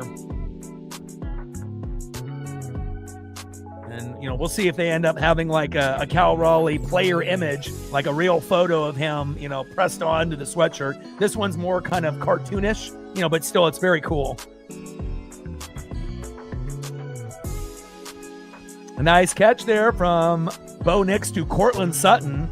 1st down, Broncos. Move the chains.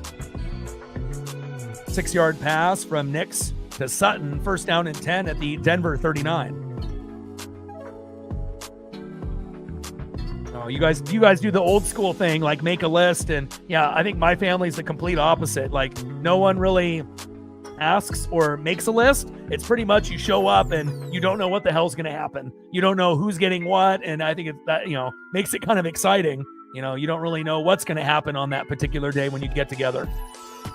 Hand off. And Jaleel McLaughlin there. McLaughlin weaving his way through the defense there. And gain of a couple.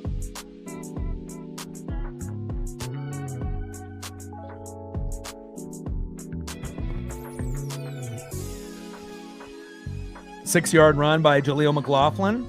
Connor and Tranquil with the tackle. Second down and 4 at the Denver 45 in a very good matchup, the best one on Christmas evening, or Christmas Day for that matter. First two games were a little bit of a disappointment, you know, but even though the first game actually was decent with the Cowboys and Commanders, Vikings and Lions could have been better if the Lions actually showed up, but you're getting a defensive war here. And RJ Harvey with a run up the middle with minimal to no gain there. Looks like a gain of 1. Third down and 3 at the Denver 46. Nick Bolton for the Chiefs with the tackle. Yeah, you should have, right? You should have put that on your list. Third down and 3 at the Denver 46.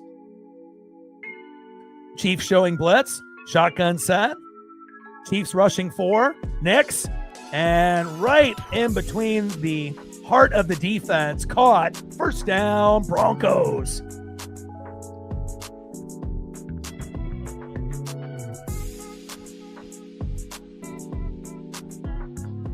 A nice job by Adam Troutman coming up with some big plays.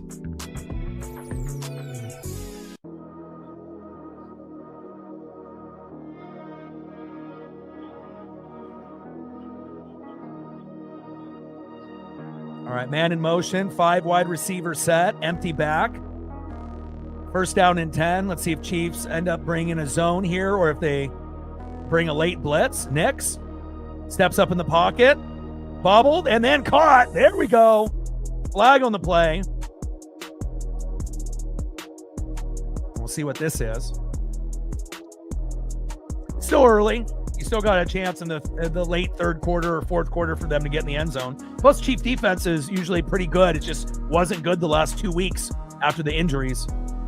And Ingram with PI, offensive pass interference. And again, they need to figure out a better tight end than Ingram. He's a name, you know, but again, he's had a problem with drops and then gets caught with a push off there. I mean, it's the biggest name that they've had recently at tight end, but, you know, again, it just hasn't worked out.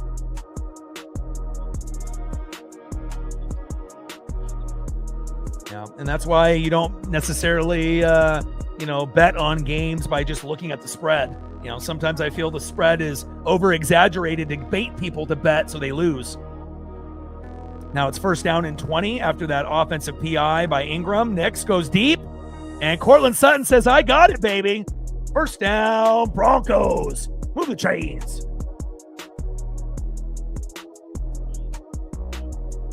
A 23-yard gain there by Cortland Sutton. And again, if the Broncos are going to win the game, you would assume you're going to probably have to get a touchdown by RJ Harvey and a touchdown by Cortland Sutton.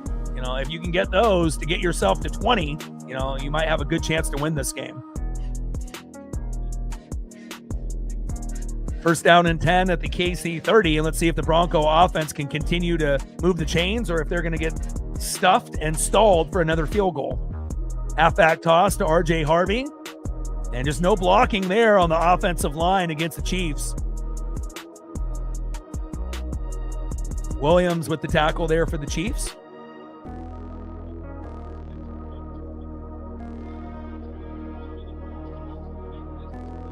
And plus, you have to think that these are divisional rivals. So anytime you end up getting divisional rivals, you know, that play each other 2 times a year, you can throw the records out the window sometimes. And, even a lower end team can compete, with obviously a team that, isn't a trap game like Denver is here today. Second down and 15 at the KC 35. We haven't had a whole lot of penalties in this game either. which is obviously favoring Kansas City. Next, with the little check down to RJ Harvey, jukes one defender and another, and then pushed out of bounds. Great effort there by RJ Harvey.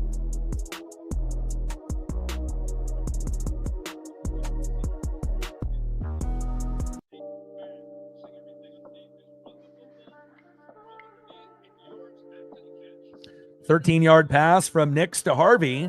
Tranquil with the push out of bounds. 3rd down and 2 at the Kansas City 22, and it finally feels like they're gaining a little bit of momentum here. Could this be the first touchdown drive for Denver? It kind of feels like it, but let's see. Big 3rd down here. Got to get this first down to keep it going. 5 wide receiver set, and Bo may have to run for it. Throw to the sideline. Caught. First down, Broncos.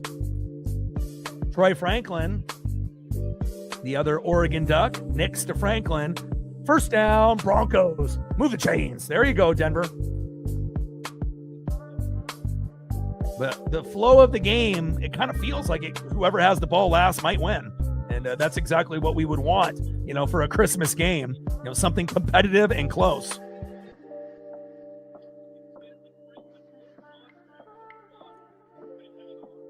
Three-yard pass from Nix to Troy Franklin. Oregon Duck teammates there in Denver. First down and 10 at the KC 19. Nix under center. Hands off. And a nice tackle there by the Chiefs on Jaleel McLaughlin.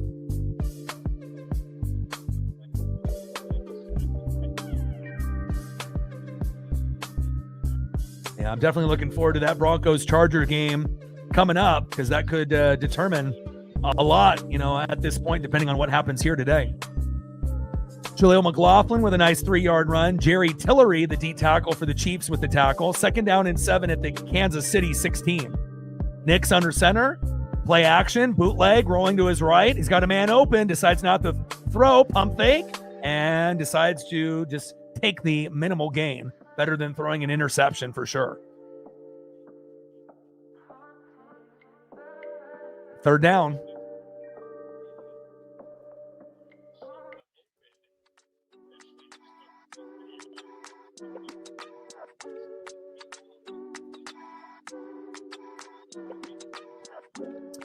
Two-yard run by Bo Nix. Nick Bolton with the coverage. 3rd down and 5 at the KC 14. See if they can find Cortland Sutton or one of their targets in the end zone. You have to assume Sutton and Franklin will be the top targets. And we'll see if the Chiefs spring blitz on 3rd down.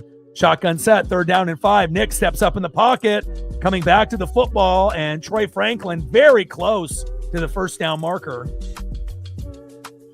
And where are they going to position this football? 4th and 1 or 4th and inches?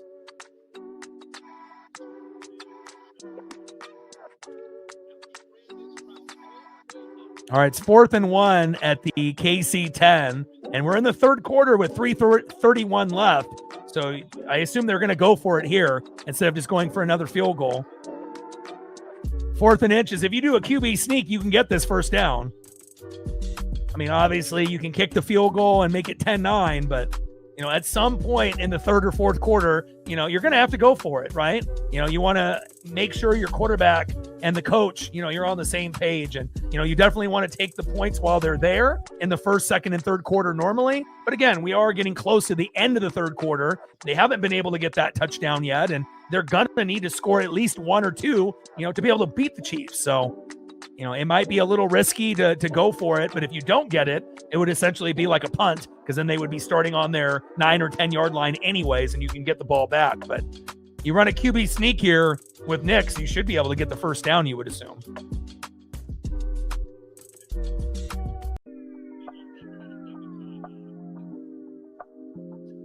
And Broncos with the timeout. I'm going to talk it over.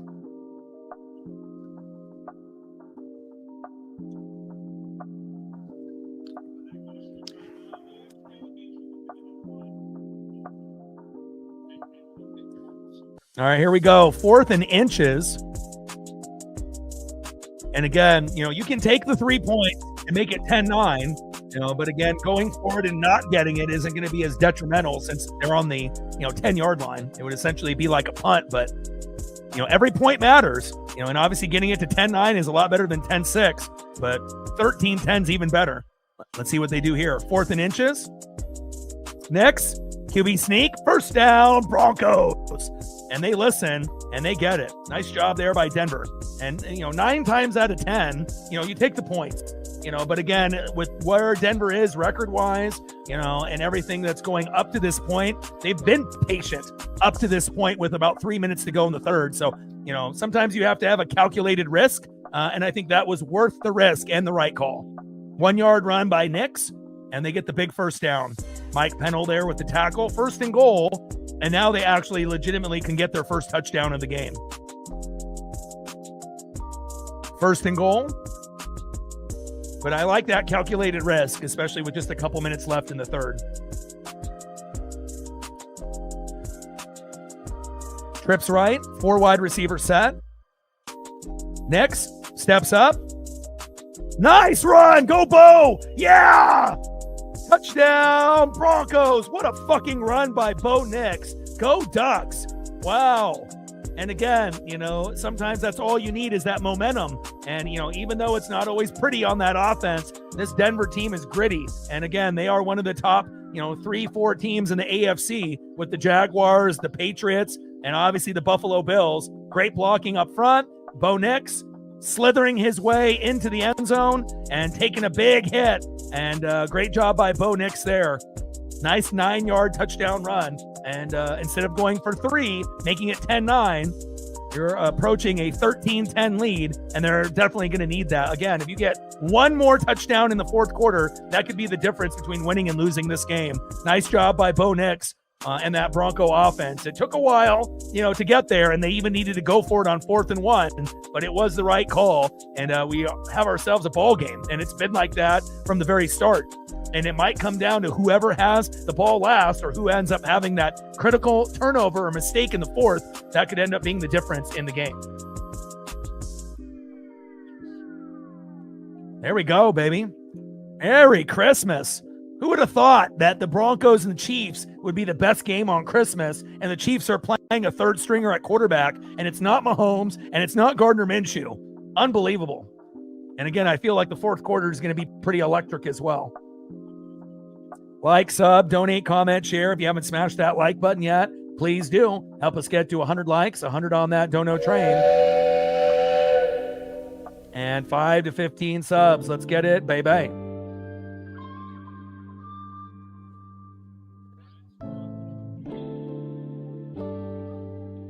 We're at 66 on the dono train, 34 to go.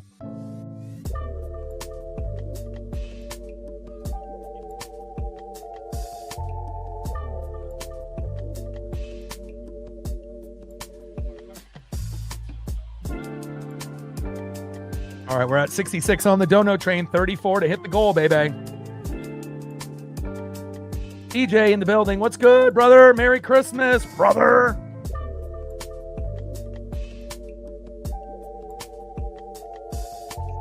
Let's see if we can try to get to at least 50 likes if we're not able to hit the 100. What's good, brother? How are you? Merry Christmas, my boy. I got some amazing Mariner merch, bro. I got a bunch of Cal Raleigh rookies, some graded stuff, some non-graded stuff, Cal Raleigh hoodie, a little limited edition flavor. Pretty excited on the haul that I got. My dad is a collector as well. So, I don't ask for anything for Christmas. Like really nobody in our family does. It's just, my dad is a collector of the Dodgers. He knows that I collect, Mariners and Ducks and Buccaneers and, Blazers and whatnot. And so normally the gifts are Mariner related, Oregon Duck related or Buccaneer related first. And then if something else comes up like wrestling, like old school wrestling figures from like the 80s or 90s and whatnot. But I got home in time to take Paisley on a walk, and I had to really rush to make the thumbnail, but I was able to make it. And I know on paper it looked like a terrible game. Third string quarterback for the Chiefs, Denver, obviously, the favored team and whatnot. But, the Chiefs have actually played pretty well, and they're hanging around. And, it took Denver to get their first touchdown until just now. So it's been, all defense up to this point. But again, we will see who ends up coming up on top in the fourth quarter.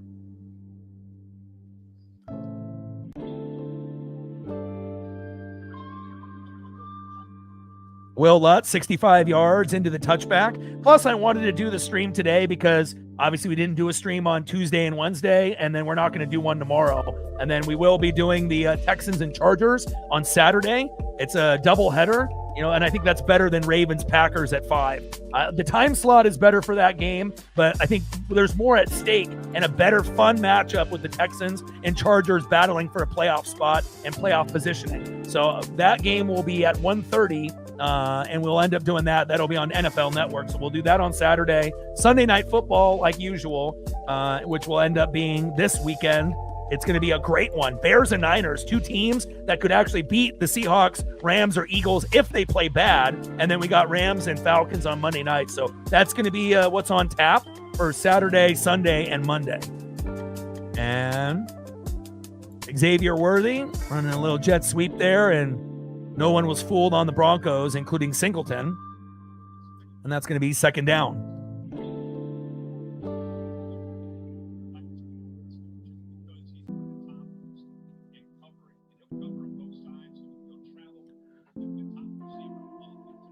Otto in the building. Merry Christmas. Xavier Worthy, right end for a 1 yard. Patrick Surtain, the second with the tackle. Second down and 9 at the KC 36. But, I feel like a lot of times on paper when things look bad and people start to be judgmental, I try to keep an open mind, and try to think of the best possibility on how the game could turn out. And I know a lot of people probably didn't even watch some of the games today because it just didn't look like an amazing slate like Thanksgiving. But, this game has a chance to kind of make up for the first 2 today. And we got a flag on the play. And Nick Benito, the guilty party, tried to get a quick jump there and ended up being in the neutral zone. Second down and 4 after that 5-yard penalty on Nick Benito, who's a fucking stud for the Broncos, let me tell you. One of the best linebackers in the game. Second and 4 at the KC 41. Handoff up the middle. And both defenses are getting very stingy at this point.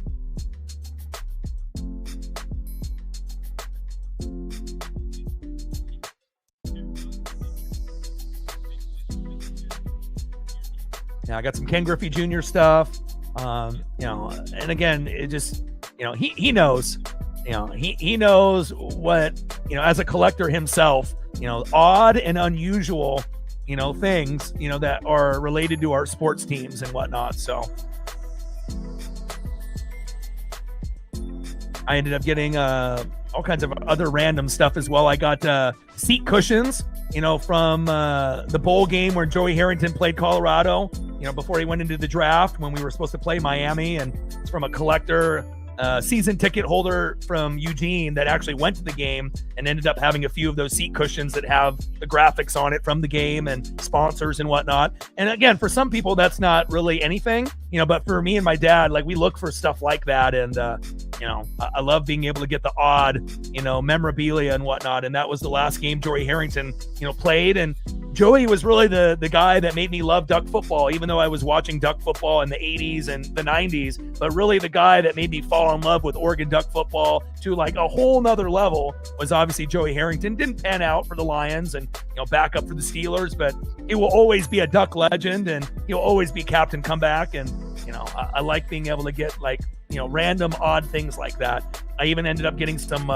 oddball Oregon Duck hippie frisbee from like 1976, back from the university days where you had players and other hippies and other people that would be out there and doing the beanbag thing and like the frisbee thing. And, anytime you can end up finding like odd, things like that, that's exactly into my wheelhouse. So end of the third quarter, 13-10 Broncos. But I'll definitely be rocking the Cal hoodie on streams when we do Mariners at some point or another. Hope you had a good one, TJ, with you and the fam. End of the third quarter and a good one. 13-10 Broncos. Can they hang on or can Kansas City respond?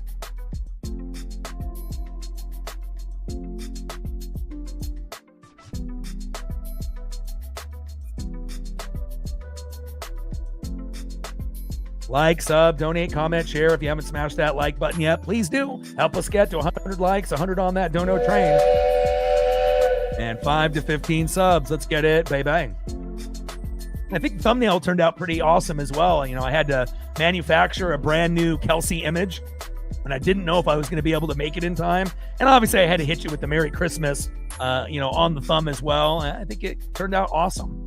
You know, and again, I don't think people, like I was talking to, my dad, telling people, like, people don't realize how long it takes to prep, if you're a streamer. Like, thumbnails, don't get made in 5 minutes. Sometimes you can get them done in 30 minutes or less. Sometimes they take an hour and a half just for one. So you definitely have to leave yourself enough time to prep, before you actually get into the game. So, all right, Merry Christmas, Mike.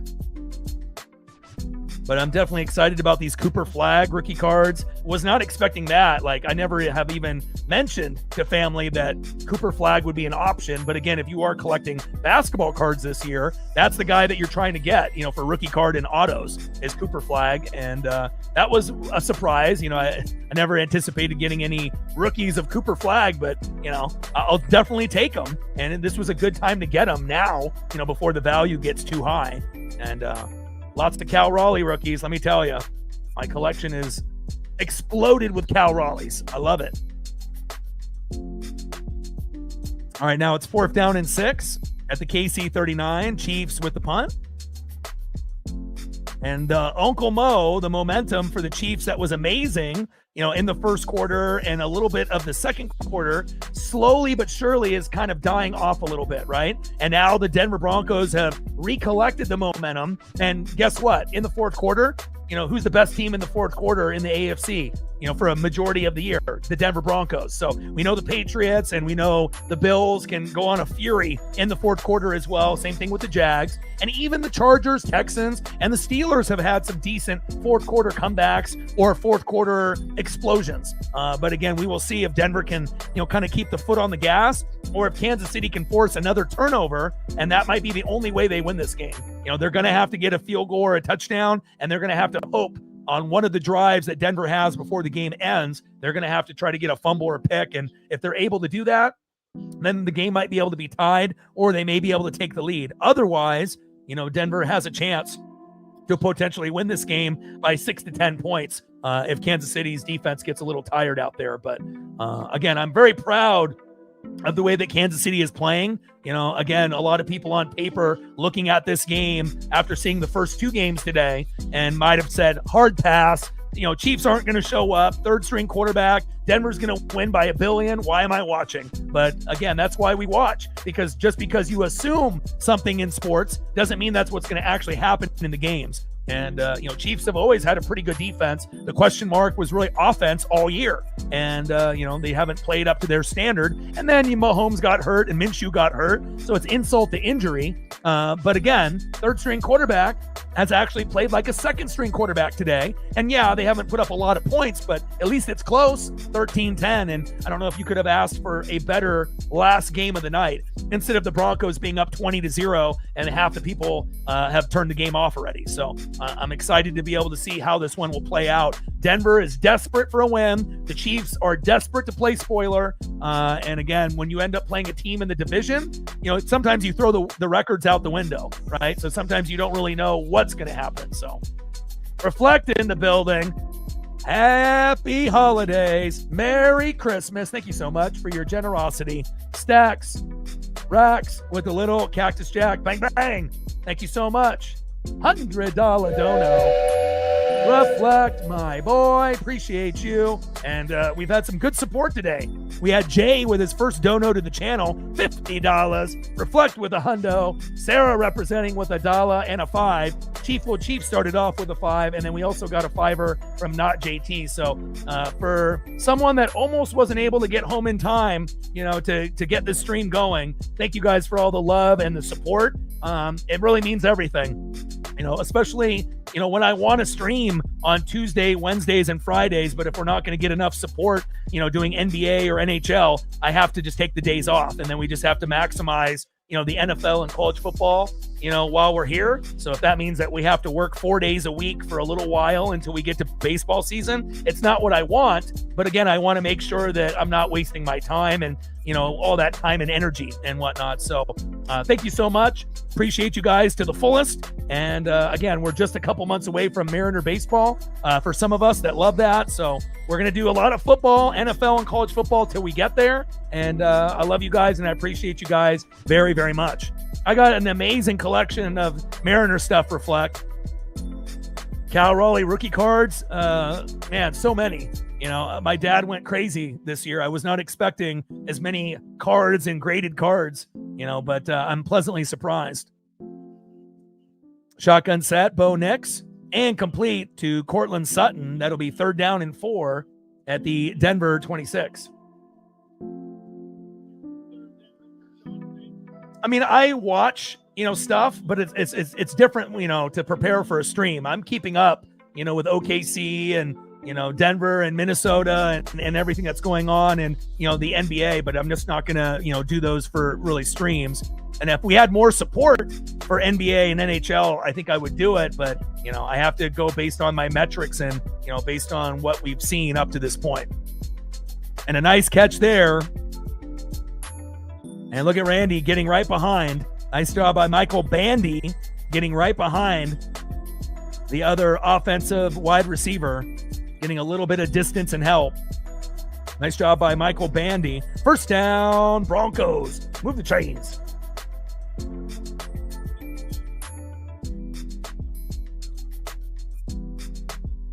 Yeah, and again, I watch Blazer games here and there, but they're just so young and beat up. They're nowhere near, being, where they need to be and whatnot. So, and obviously, if WWE didn't get greedy with TKO raising their prices with their bundle, I would love to do WWE PLEs once a month like we used to, but I'm just not going to pay $30 a month just for just that. So, unless they come up with a cheaper plan in the future, like $10 a month, and then maybe we can go back to doing a PLE for WWE once a month. But I plan on trying to do every Mariner game next season except one, and that'll be the one that I actually go to the game.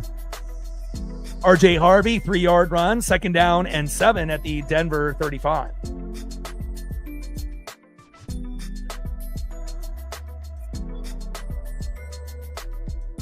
I got an amazing Cal Raleigh hoodie. Lots of Cal, rookies, graded and non-graded. Some Ken Griffey Juniors and a few other things as well. Lots of other duck signage and whatnot. So definitely was a good holiday. Jaleel McLaughlin with a nice 3-yard run. Cook and Gillette there with the tackle. 3rd down and 4 at the Denver 38.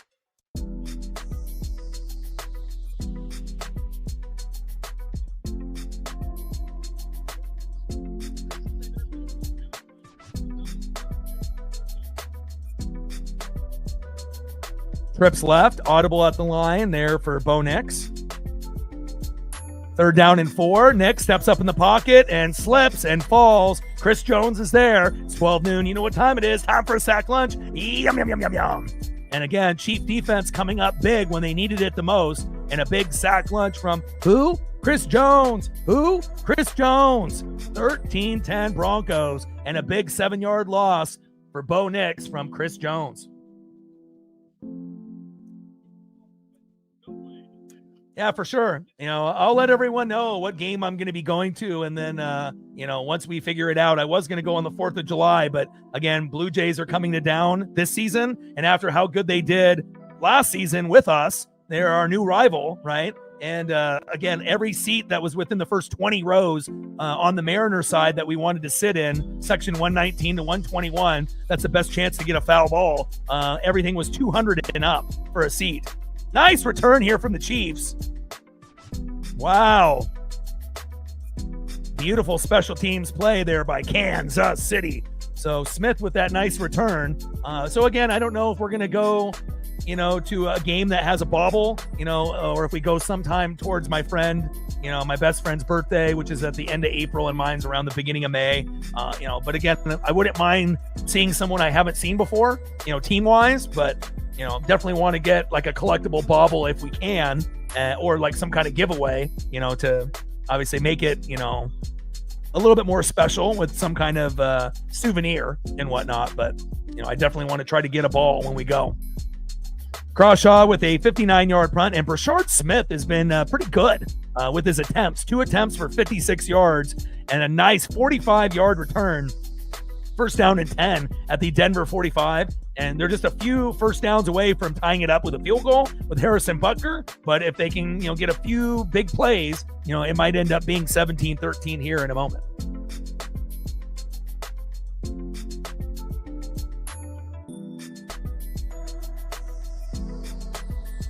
Yeah, and I like the Rob Refsnyder signing. He mashes lefties.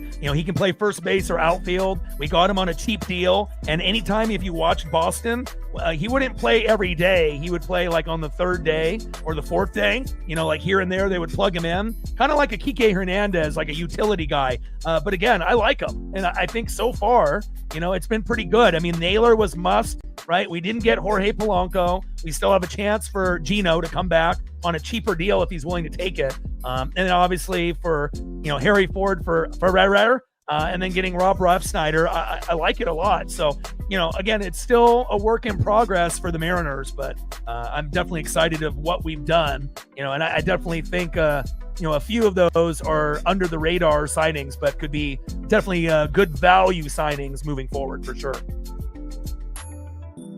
Yeah, but yeah, sometime, I'll let people know, and, I'm definitely willing to, meet up and whatnot. We can hang out, have a beer, or take a photo, or try to get a foul ball and whatnot. So I'm definitely willing to, meet anybody that is a fanatic on the channel at the game if it just so happens you're there at the same time that me and my buddy Justin are there.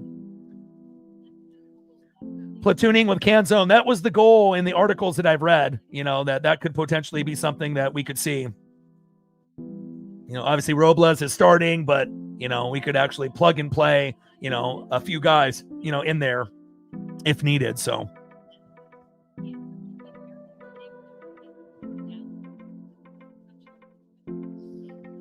Happy holidays. Merry Christmas 2025. Appreciate you guys very, very much. I had some ham. I had some turkey. Had, all of the good sides, and got a lot of great leftovers and pie I'm ready to get into. Oh, look at this juking action by the Chiefs. Doesn't he look like Mahomes a little bit when you're watching him? Like if you didn't know Mahomes was out and you were just watching that player, obviously he doesn't have Mahomes on the back, but he plays, like a poor man's Mahomes. Again, he's pretty athletic. He's able to move around in the pocket. And again, he's kind of crafty. He plays like a second stringer rather than a third stringer. And I kind of like the style of his play even more than Gardner Minshew, if I'm being honest, And unfortunately, Mahomes and Minshew both got hurt, but the style of, the way that he's playing, Olajuwon, I'm surprised. And I think a lot of us are. Handoff up the middle. First down, Chiefs.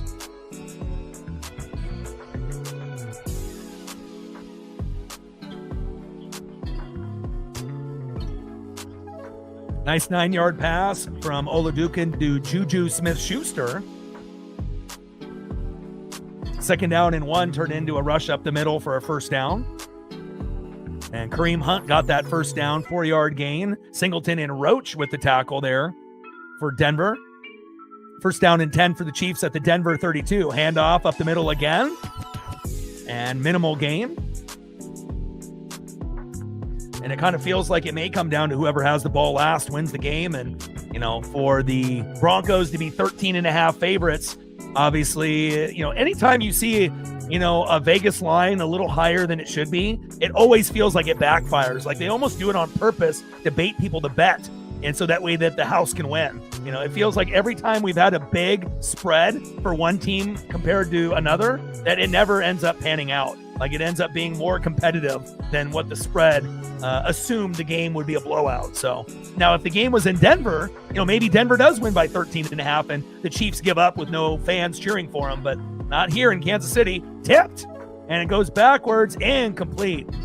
Good defense there by Olajuwon.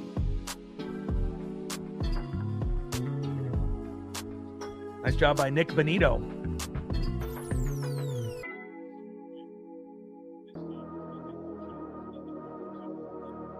5 more to 50. Let's get there. If we're not able to get to 100 before, the stream ends, getting to 50 would be great.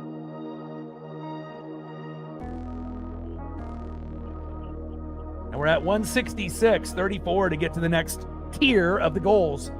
You guys are amazing. I appreciate you very, very much. 3rd down and 9 on the Denver 31. And little check down there, but great defense by the Broncos. And now the field goal unit is going to rush out.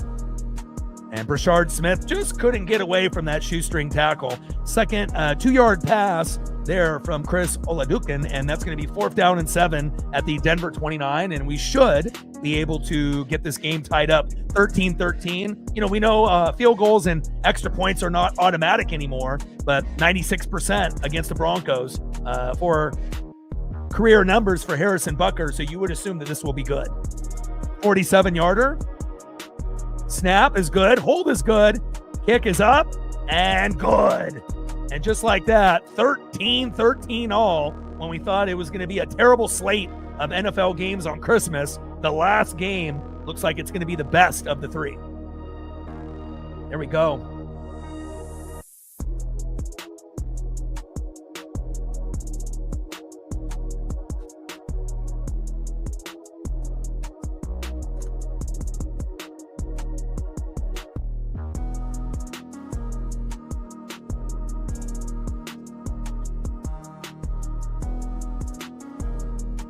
Oh, I totally forgot my, I was talking about the Cal Raleighs and whatnot, but I totally forgot. I got a Brian Wu rookie card auto graded, from my dad too. And I didn't even bring up Brian Wu with him or anything. And, I didn't even know if he was going to get me any of the Cal stuff, but a couple graded, Cal rookies and, a few that were ungraded, but I just went into the box and I totally forgot about the Wu rookie auto. Very cool.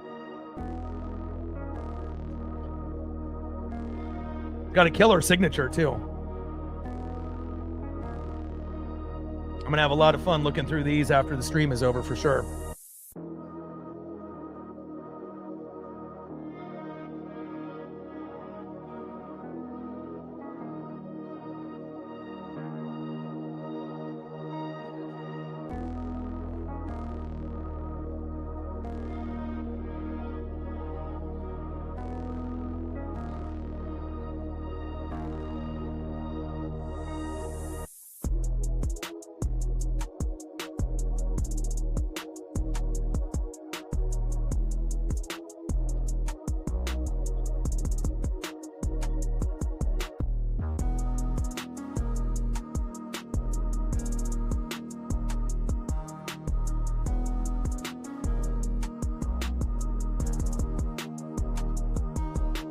Yeah, I mean, especially since he's a collector and I'm a collector, I hit him with an amazing limited edition Shohei Ohtani bauble. And the Shohei Ohtani baubles, even miniature baubles, the cheapest one you can get is like $50. So, I mean, if you want an Ohtani bauble, I mean, you're going to be paying $50 to $150. And then obviously some of them are in the hundreds if they're like Dodger giveaways and, they're limited edition. So I knew the Ohtani market was hot, but I didn't realize it was like that crazy and whatnot. But I know my dad was happy and whatnot, and he definitely came through with a lot more than I ever anticipated. That's for sure.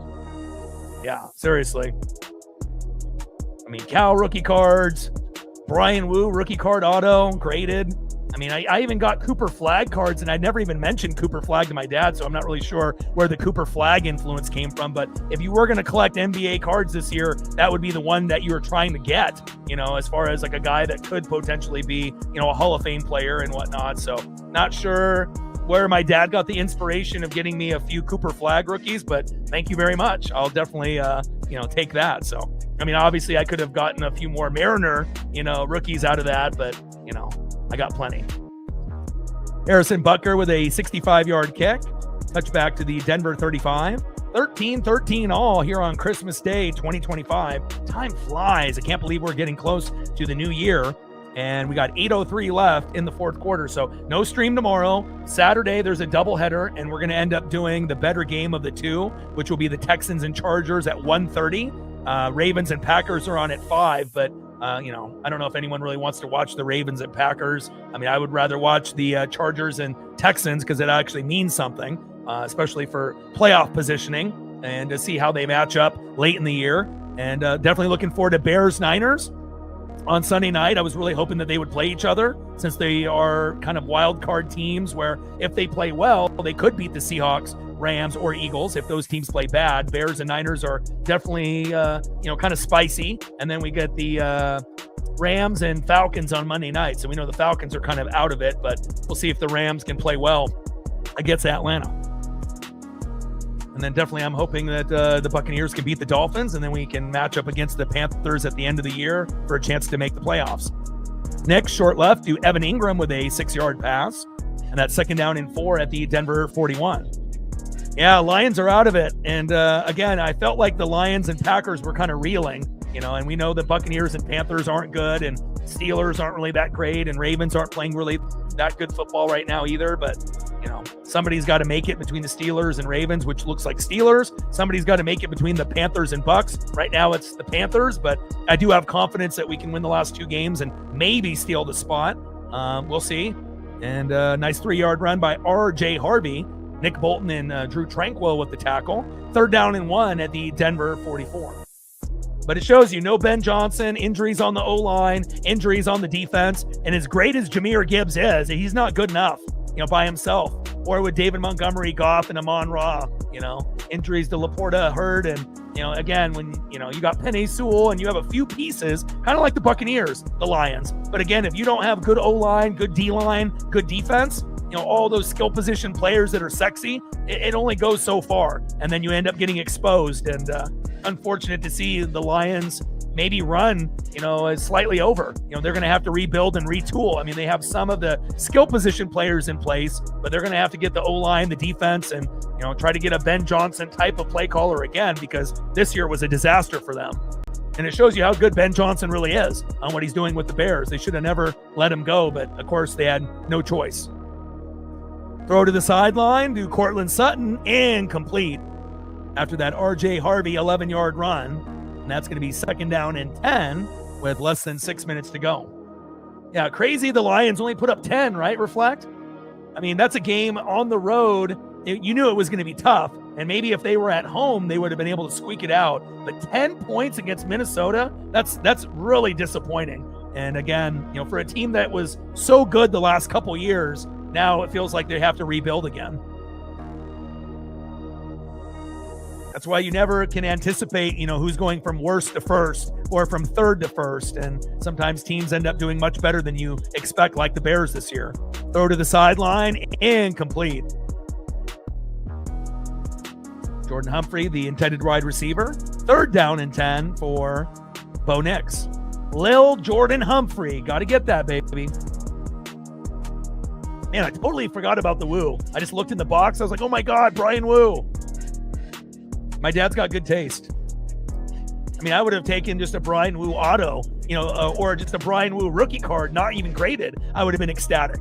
But to have a rookie auto graded, my gosh, happy holidays. Shotgun set on 3rd down and 10. Chiefs bringing blitz. Steps up in the pocket. Wide open. Lil Jordan Humphrey. 1st down, Broncos. Move the chains. Lil Jordan Humphrey with a big catch for Bo Nix there. And again, the Broncos usually struggle in the first 3 quarters, but they're great in the 4th. And again, they have a chance to be able to try to get the touchdown here in the 4th quarter. And it may be enough to win if they're able to get it. If they kick a field goal, Chiefs could tie 16-16. But if the Broncos get the tutty, it could feel like that might be enough to win the game.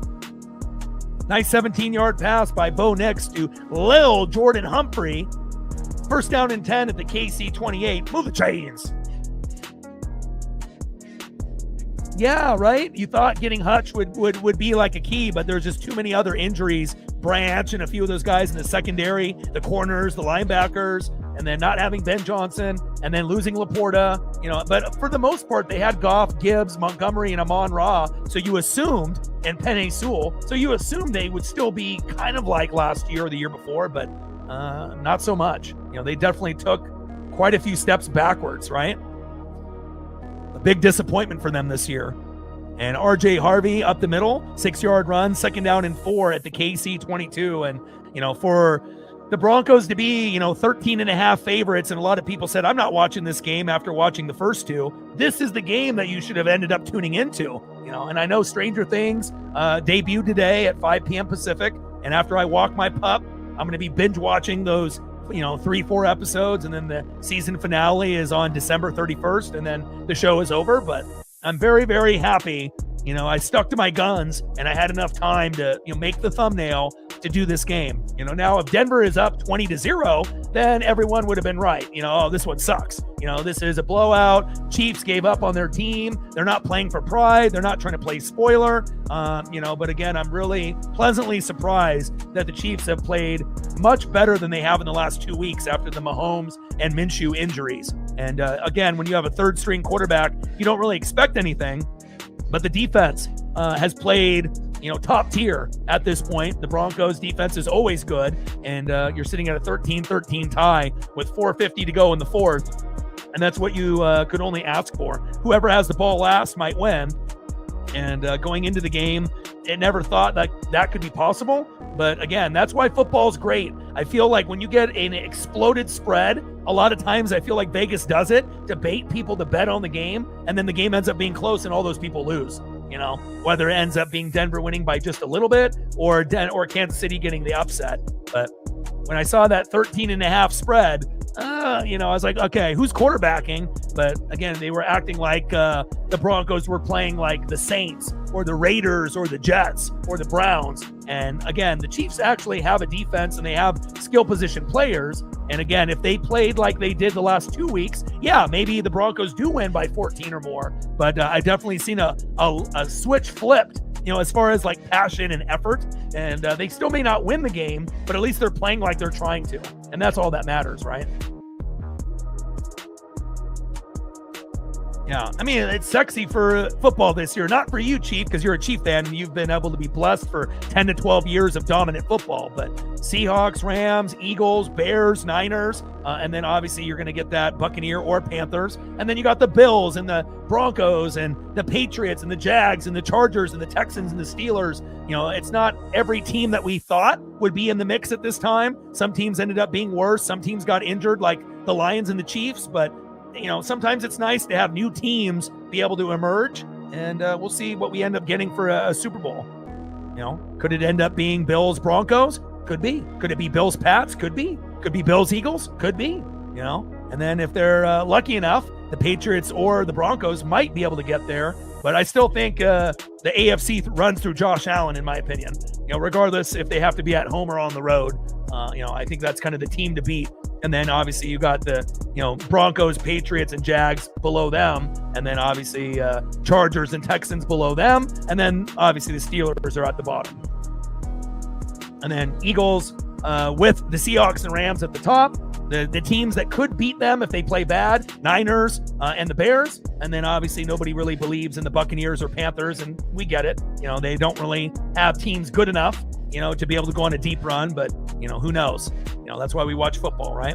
Timeout, Denver.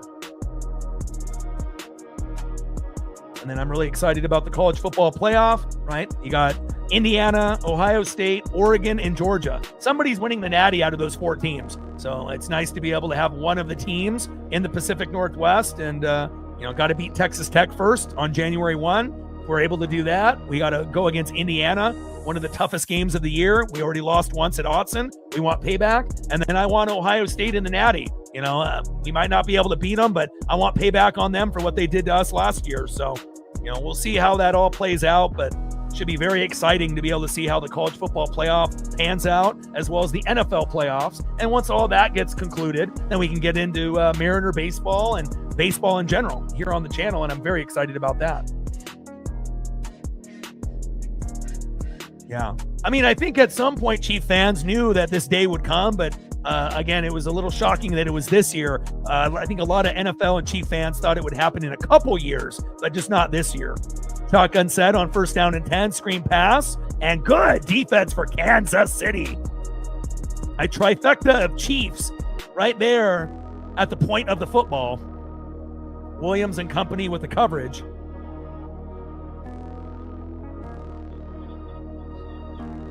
Great job by Williams. And then Cook coming in there to kind of clean it up late. Williams and Cook, loss of 3. Receiver was Marvin Mims Jr. for Bo Nix. Second down and 13 at the KC 20.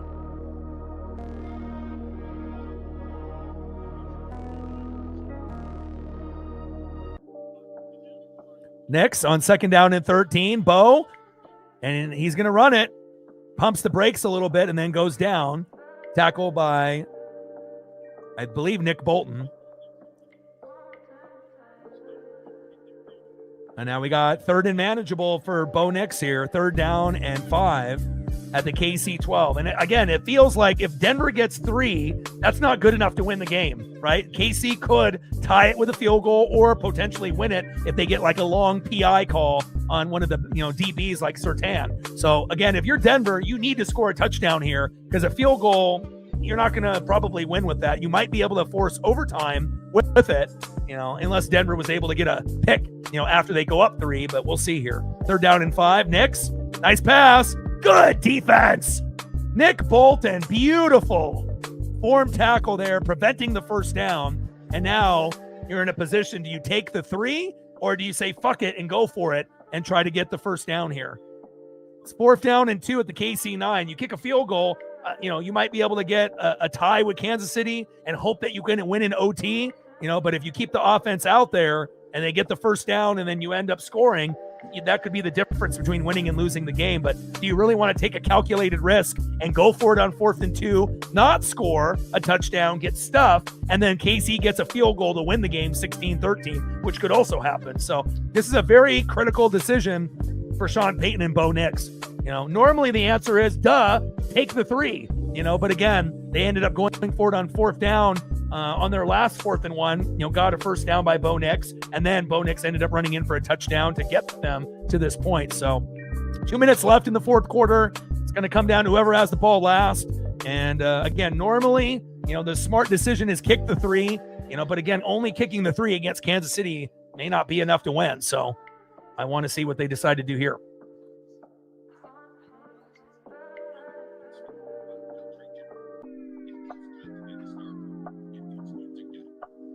Well, considering that we have a third string quarterback, you can't really expect a whole lot of stats from any of the wide receivers. So the receiving leader for the Chiefs only has 16 yards, and that's Juju Smith-Schuster. So again, if you have anybody at wide receiver in fantasy or you're betting, you got a third string quarterback who is 10 for 16, by the way. He only has 1 TD, but he doesn't have any picks. He had a fumble, but he scooped it up. But it's not great stats, but it's better than we were anticipating for a guy that's third string. And again, he's 10 for 16 with a tutty, but he only has 43 yards. But he hasn't made any critical mistakes, and that's why the game is tied at 13-13 and not Denver up by 3, 6, or 7.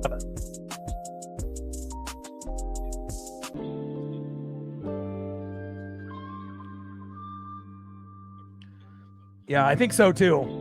That he's probably going to have some type of surgery in the offseason. Agreed.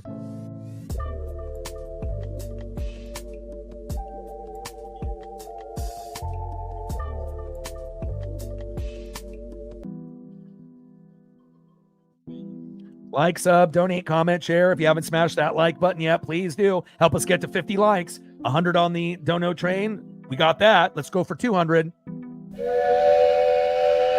And we're looking for 5 to 15 subs. Merry Christmas, Fanatics.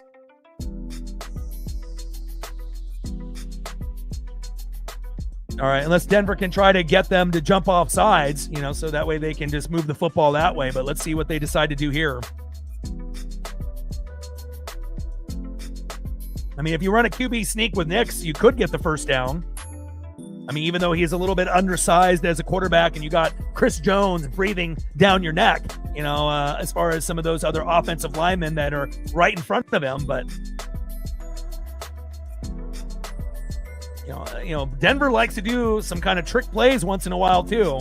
So we will see if they try to get him to jump off sides or if they surprise him and actually run the play here. RJ Harvey with the direct snap. And who jumped, Denver or Kansas City there? Denver's player moved forward and pointed like KC went offsides. Offsides defense. Wow. Chris Jones. No way. Oh, Chris Jones, what are you doing? And the strategy works. They did not anticipate RJ Harvey with the direct snap. And just like that, the Chiefs probably lost the game now. Wow. And Chris Jones is such a disciplined player. Like, I mean, out of anybody on that team, he's the last one to fuck up like that. Wow. Wow. Automatic first down and goal for Denver, and now it's going to take a miracle for KC to respond. Oh, my. Brutal. And now you got to try to pray that you can get a turnover here or hold Denver to 3, and that's going to be easier said than done. But you also want to give yourself some time to score as well. First and goal, Knicks. Goes down to the 1 yard line. And again, with the clock ticking, maybe they just let them score and get in to give them more time at this point. Gosh, man, I hate seeing guys like Chris Jones fuck up and make a mistake like that because, you know, he's such a disciplined heart of the team, heart and soul. And, you know, you don't want the heart and soul and one of the best players, you know, to fuck up in a moment like that. And that's one of the first times all season Chris has fucked up like that in a big moment, trying to be able to steal this game. And it's definitely a trap game for Denver, but you don't want to have any extra help, you know, by the defense. And Bo Nix and Sean Payton got it with Chris Jones offsides. Timeout, Kansas City. And you got 1:55 left and second and goal in the KC one. So I assume they're going to let them score, or they're going to score anyways. And then that should give them about 1:40, you know, left to be able to try to tie the game up 20-20.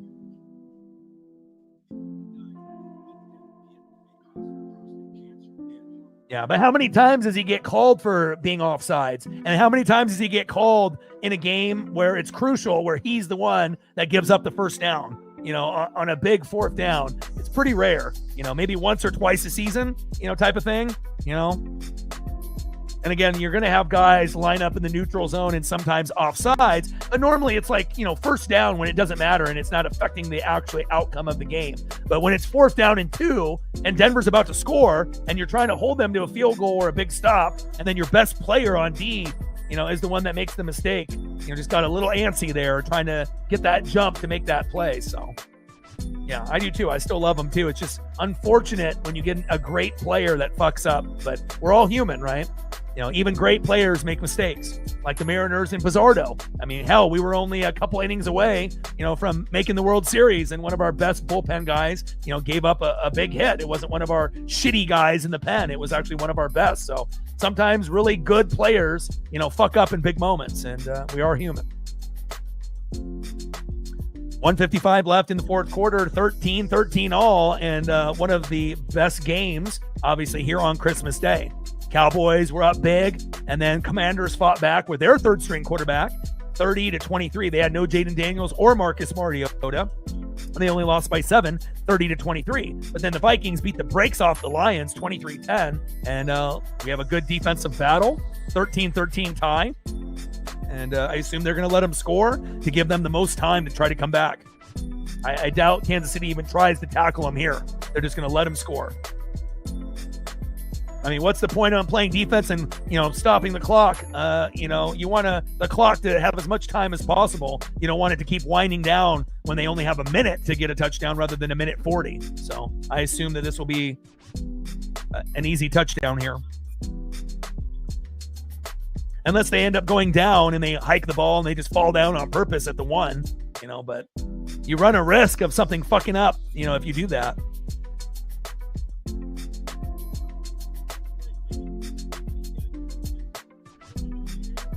Second and goal.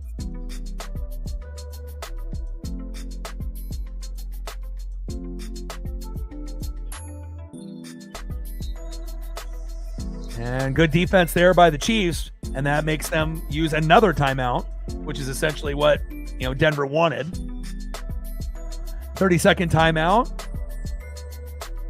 All right, now we have 1:50 on the clock.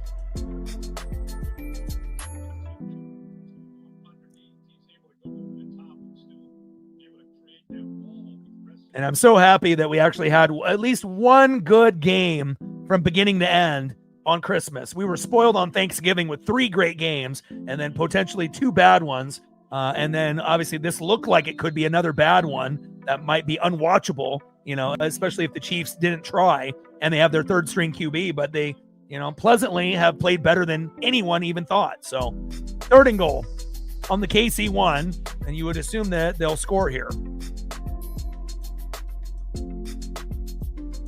Yeah, and also, not being able to win in 1-score games. Normally, you guys are, like 8-1 in 1-score games or 9-1, and obviously that was not the case this year. 3rd and goal, Bo Nix, bootleg, back of the end zone, touchdown, R.J. Harvey. And just at the moment when you thought Bo Nix was going to get tackled, keeping his eyes downfield, R.J. Harvey, touchdown, Broncos. But at least it gives the Chiefs a minute 45. That's what you want, right? Yeah, you had to burn a couple timeouts, but at least you're going to have a chance, to try to tie it up and go into OT. And that's going to be hard to do. There's no doubt about that. But at least it's, whoever has the ball last, that's what we were hoping for at the beginning of the stream, and that's what we are going to get.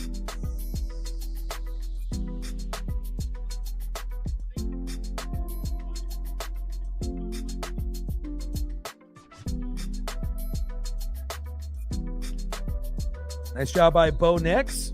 Go Ducks. And extra point is up. And right down the middle and good. 20-13 Broncos, but you do have a minute 45 to make a miracle happen. And again, if you end up throwing it deep and getting a 50-yard PI, that can put you right in perfect position, to be able to actually tie this game up. So I assume that, you're going to run the football maybe a few times, but you can't run it that many.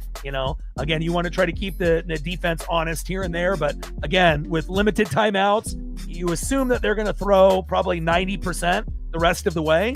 But again, if they can get a big PI or a big completion as they go deep, you are going to have to go against, a few guys, at corner and safety that you necessarily don't want to, target, like going to, against Surtain and whatnot. But you never know. I've seen crazier things happen. 20-13 Broncos, minute 45 left in the 4th quarter.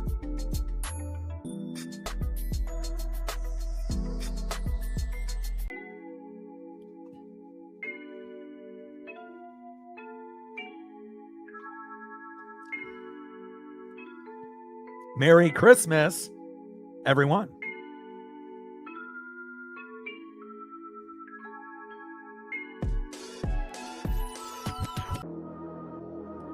Shout out to my boy Brooks Beats with the best beats on YouTube.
Let's go.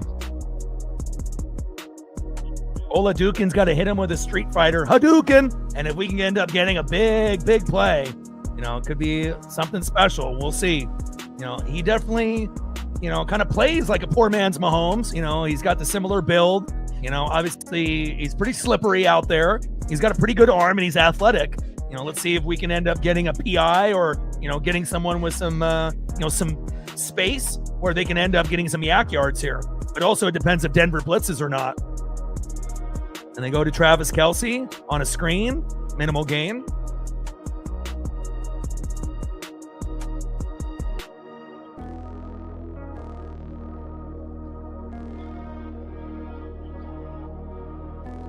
Shotgun set on 2nd down and 6. After that 4-yard pass to Kelce, they go to Kelce again. And now it's 3rd down and 1. And the final timeout by the Chiefs is called there.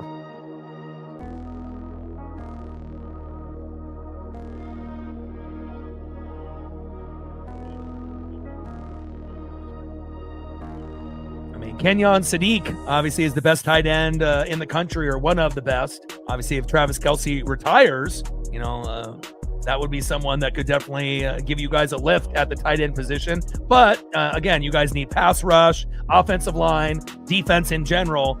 So obviously having a guy other than like a Noah Gray, step in as the guy. But you would assume at some point, depending on if Kelce retires after this year, you guys will be looking at the draft at that spot as well, either this year or very, very soon in the next couple years.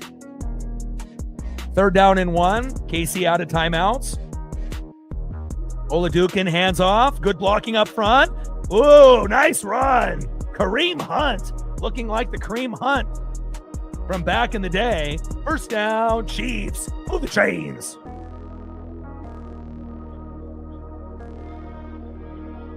A 14-yard run by Kareem Hunt.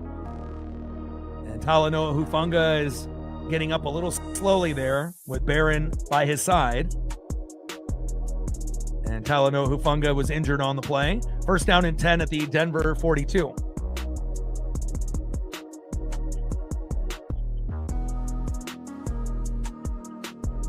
Bo is 26 for 38. 1 touchdown, 1 pick, and he's at 182 yards.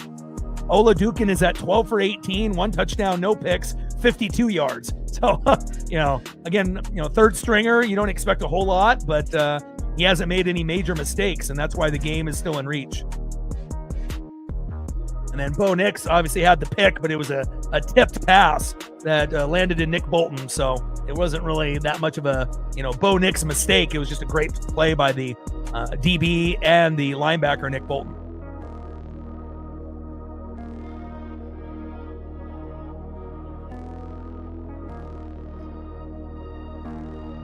Man in motion, Kareem Hunt.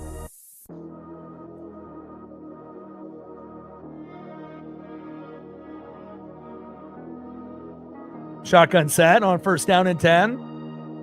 Oladukin steps up. Nice pass.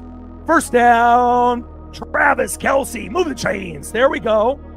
There we go.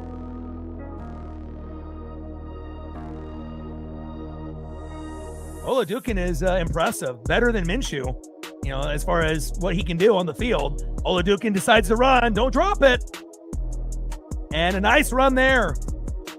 And now the tick, tick, tick, tick, tick. You got to hurry up, Oladukin.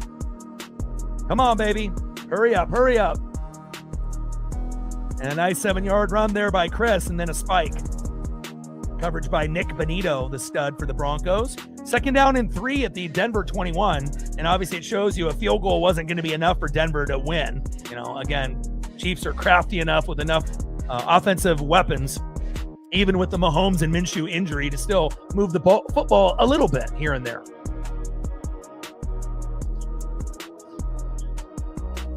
Ooh, that's a good question. If they score, do they go for the 2-point conversion and the win? Ooh, I don't know if they would be ballsy enough to do that. I think if it did go to overtime, it would favor the Chiefs, though, depending on, how the game ends up. But, we'll see if we can even get it to overtime first. But if they were to go for 2, I think it might be too risky with Oladukin. Again, they're trying to play spoiler. They're eliminated from the playoffs, but I don't know. That would be very, very risky, you know. And what are the chances of Oladuke, a third stringer, hitting a 2-point conversion and then winning the game 21-20 over the Broncos? I mean, I guess it could happen, right? And he's athletic enough to keep it himself and run it in, or just throw a nice little 5-yard pass into the end zone or something of that nature. But gosh, that would be so risky.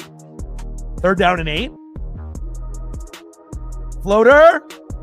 Oh, just out of reach. Crowd looking for a penalty, and there is no yellow, and now it's 4th down and 8 with 20 seconds left, and they got to get it in the end zone.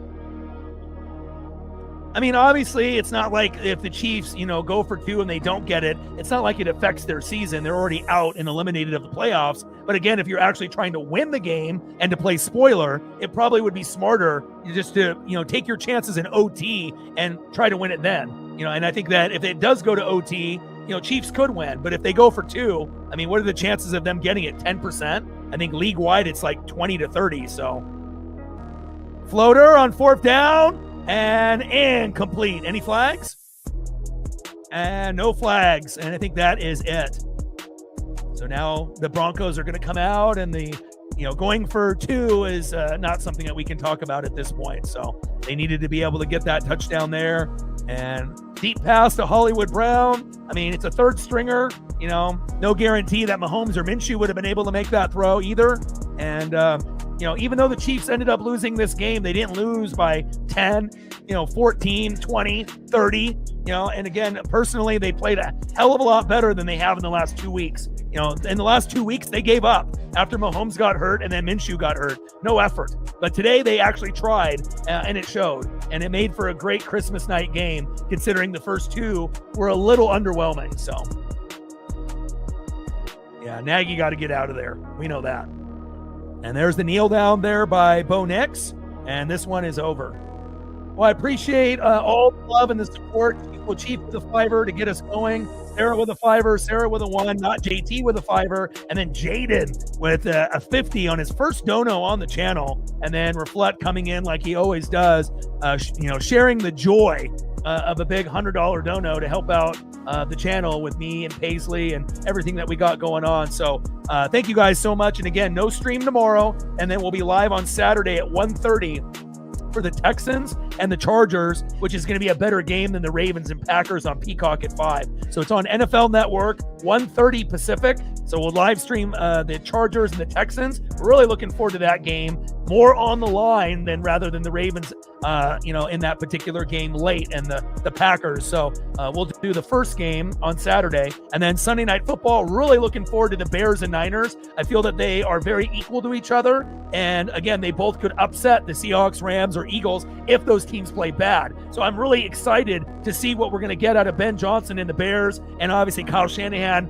and Robert Saleh on the defense for the Niners. I feel that is one of the best matchups of the year, especially late. Sunday Night Football, amazing. And then Monday night, Rams and Falcons. And you don't really know what you're going to get out of Atlanta, but I'm definitely excited to see the Rams. So Merry Christmas. Happy holidays. Thank you guys for all the love and the support and your guys' generosity. Again, I got to take Paisley on a long walk. And again, enjoy tomorrow. And then I will see you guys here at 1:30 Pacific on Saturday with a great game with the Chargers and the Texans. A lot on the line. And then obviously, like I mentioned, Sunday night, Bears and Niners, amazing matchup. And then we got a matchup that's not the greatest, Rams and Falcons. But if the Falcons play competitive, it actually could end up turning into a decent game instead of a Ram blowout. But the Rams are damn good. So love you guys, and I appreciate you guys very much.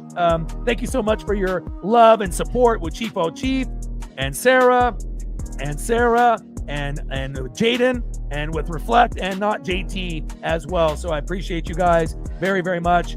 Have a great rest of your guys' Christmas. Final score, Broncos 20, Chiefs 13. And I appreciate you guys very much. And I got one question for you. Well, talk sports like us. Your boy Ryan, Northwest Sports Fanatics, and I'm out. Okay.